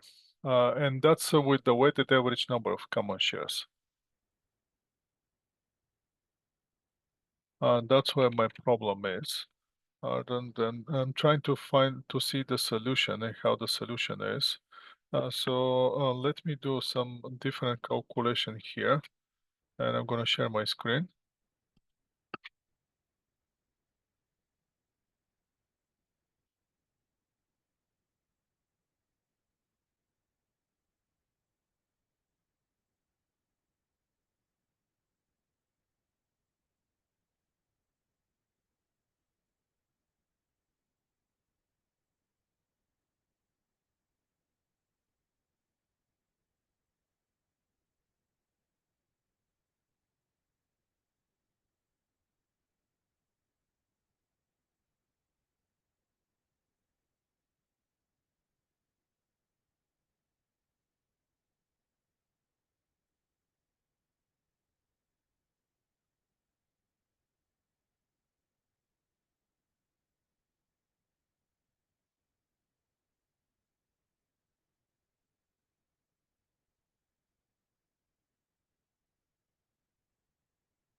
Okay, the easiest one will be, you know what, I'm gonna share this with you. And let's figure out how exactly they come up with this number. Because this one doesn't make much, it makes sense to me, but somehow I cannot come up with these numbers. I'm trying to get it a different way, but still cannot get it. Let's see. This is the solution for this question. Now I'm trying to get the numbers, and I don't want to waste too much time because I want to cover one more question at least to give you something from chapter 15. But the way I'm going, it's wasting too much time on this one. Sorry about this, apologize for this. This is the solution directly from the publisher, and that's how they solving it. That will be 4 divided by 12. 4 divided by 12.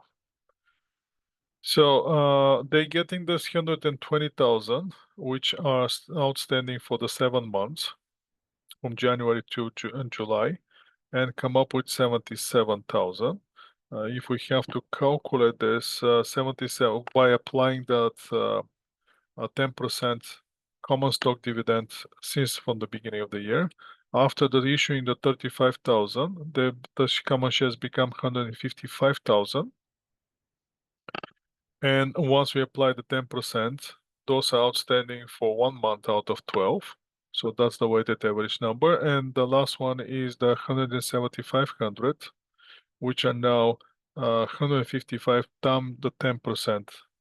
10%, which is those will be 15,500, which will be added 55, and those outstanding for 4 months out of 12, and that's going to give you 56,833, and so that's how they come up with the weighted average. That's once this is the weighted average, so earnings per share in that case will be 37,500 divided by 4841. It's going to be $2.55. That's your answer. That's the correct answer for this question. I tried to get it a different way, didn't work for me. I'll try again, and if I find it, if we find something similar that's coming to this number, I'm gonna post it right here on this field, so you can see it later when I give you the Excel spreadsheet. I'll try to find another way to come up with this number, and you're gonna see it here in the yellow sheet. Make sense? Yes, prof. So at least you can have 2 different calculations. So now, from chapter 15, this one pretty much covers everything on chapter 14. The last thing on the chapter 14 is I want you to do me the statement of the retained earnings. And now the statement of the retained earnings is gonna look very much like this one.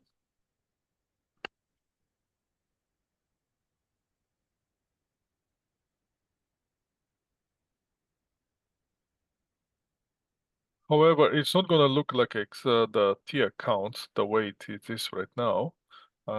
Here, Control C, and let's move it here. It's not going to look like a T account, but the idea here is a retainer is going to start with the beginning balance. It's going to add the net income. Let's say the net income here is 900,000. It's going to add the net income. It's going to deduct the dividend.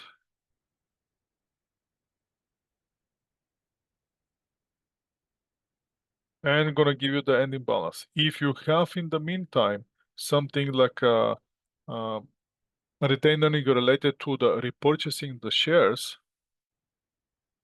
on the repurchasing the shares, that can also reduce the retained earnings. Don't forget that one. So that's something that it might happen on new exam.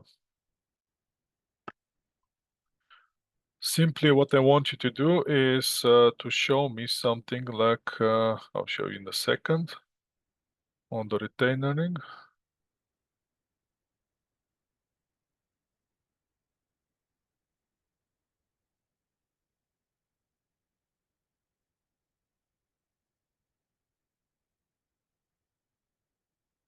Again, it's going to be beginning balance. Then you have to add the net income.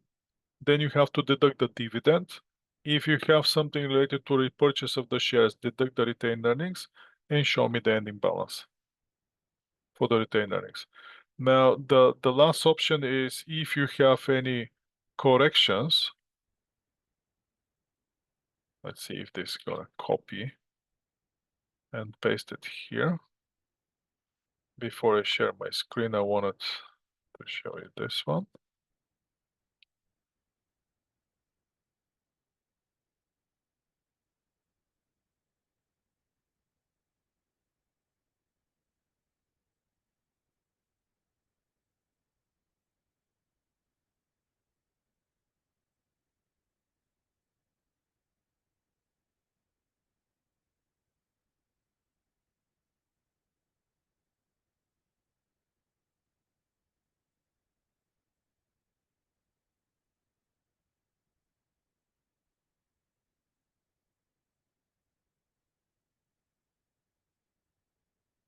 The next thing that you can see is the retained earning at the beginning of the year.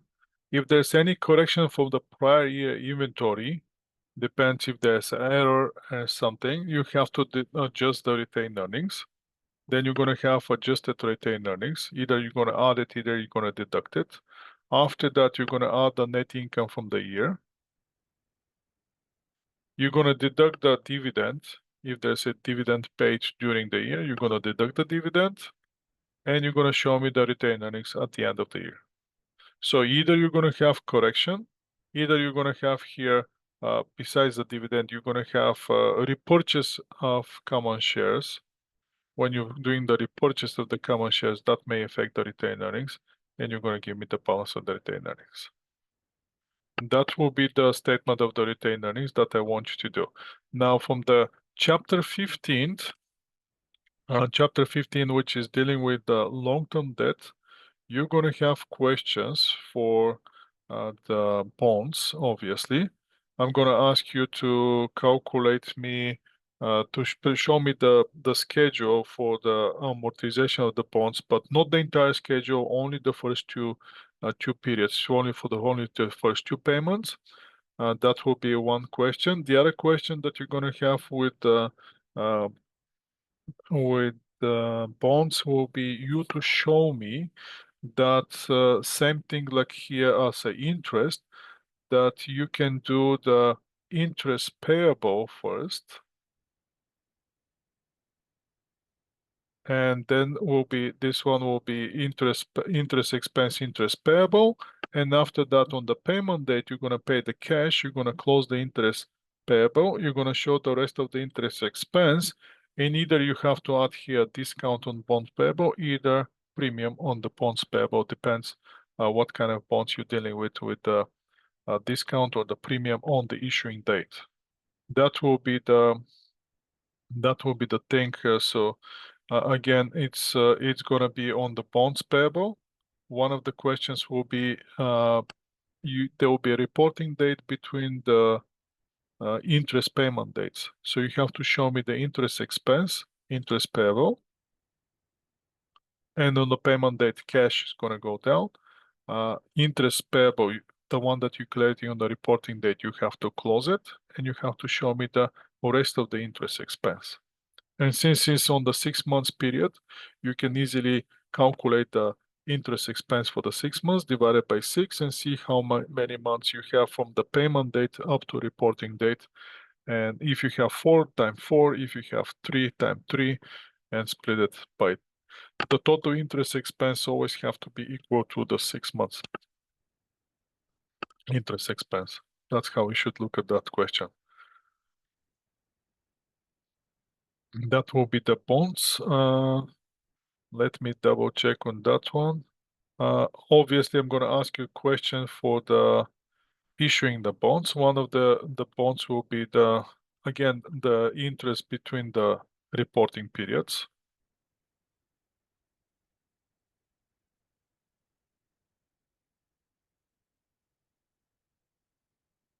I'm going to ask you to show me that you know how to deal with the mortgage payable.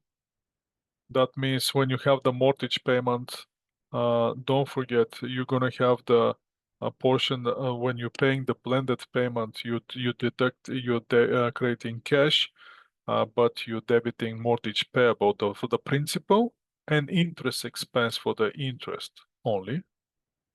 That will be one question, which is very straightforward. Again, you're going to have question on the for the very short preparation of the schedule for the bonds, either with the discount, either with the premium. One of you gonna get with the premium, the other gonna get with the discount.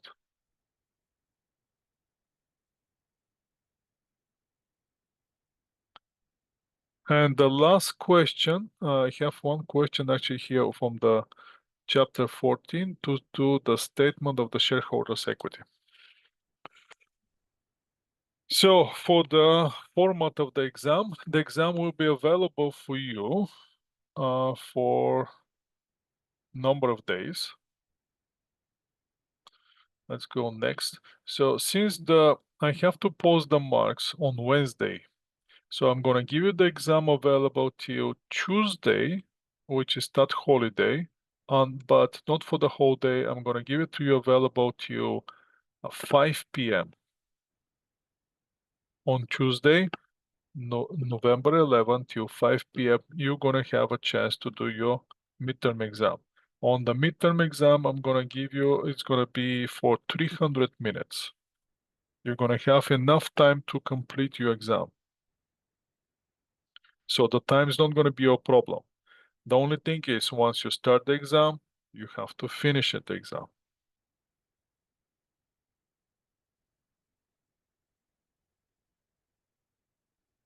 Okay? And you're gonna see the time running. So try to finish it at once. Okay. Okay, people?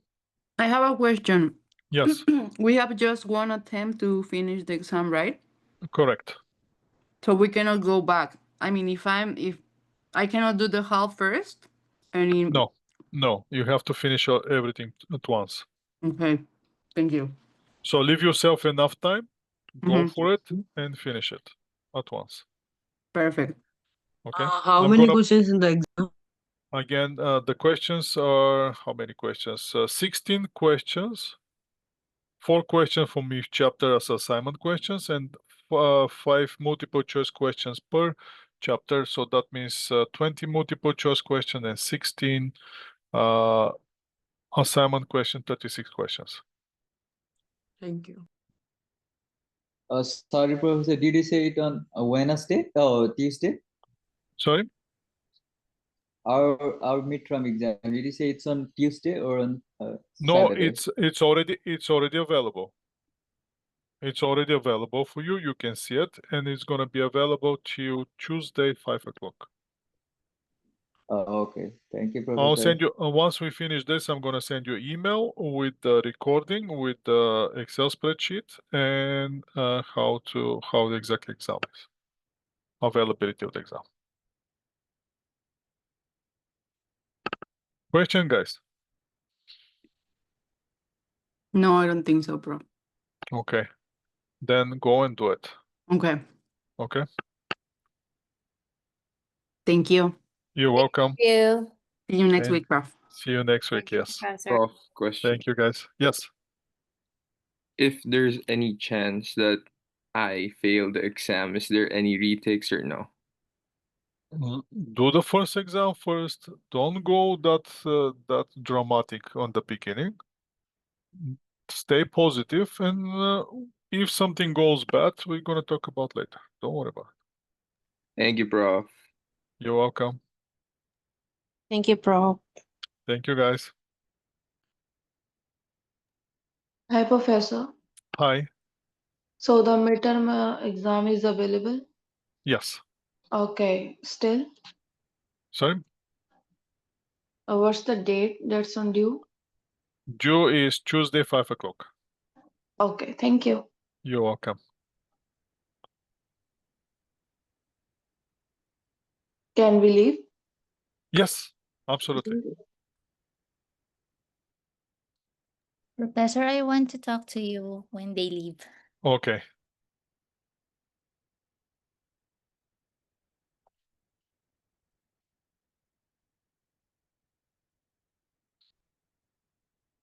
Let's wait for them to leave then. Yes, Professor.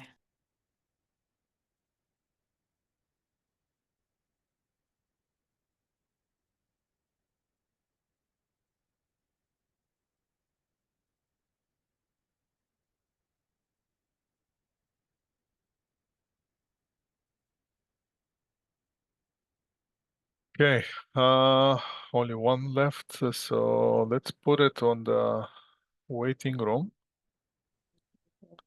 Okay. Okay, go for it. Yeah, Professor, because I sent you an email, I think last Wednesday. This, Okay, yeah. tell me what's going on. Because I'm going back to Manila today. Okay, okay, And my flight is around 9 p.m. and I'm planning to get the exam today because I'm worried if I plan to get the exam in the Philippines because there's a typhoon in the Philippines. So is it okay okay. to take the exam after this class?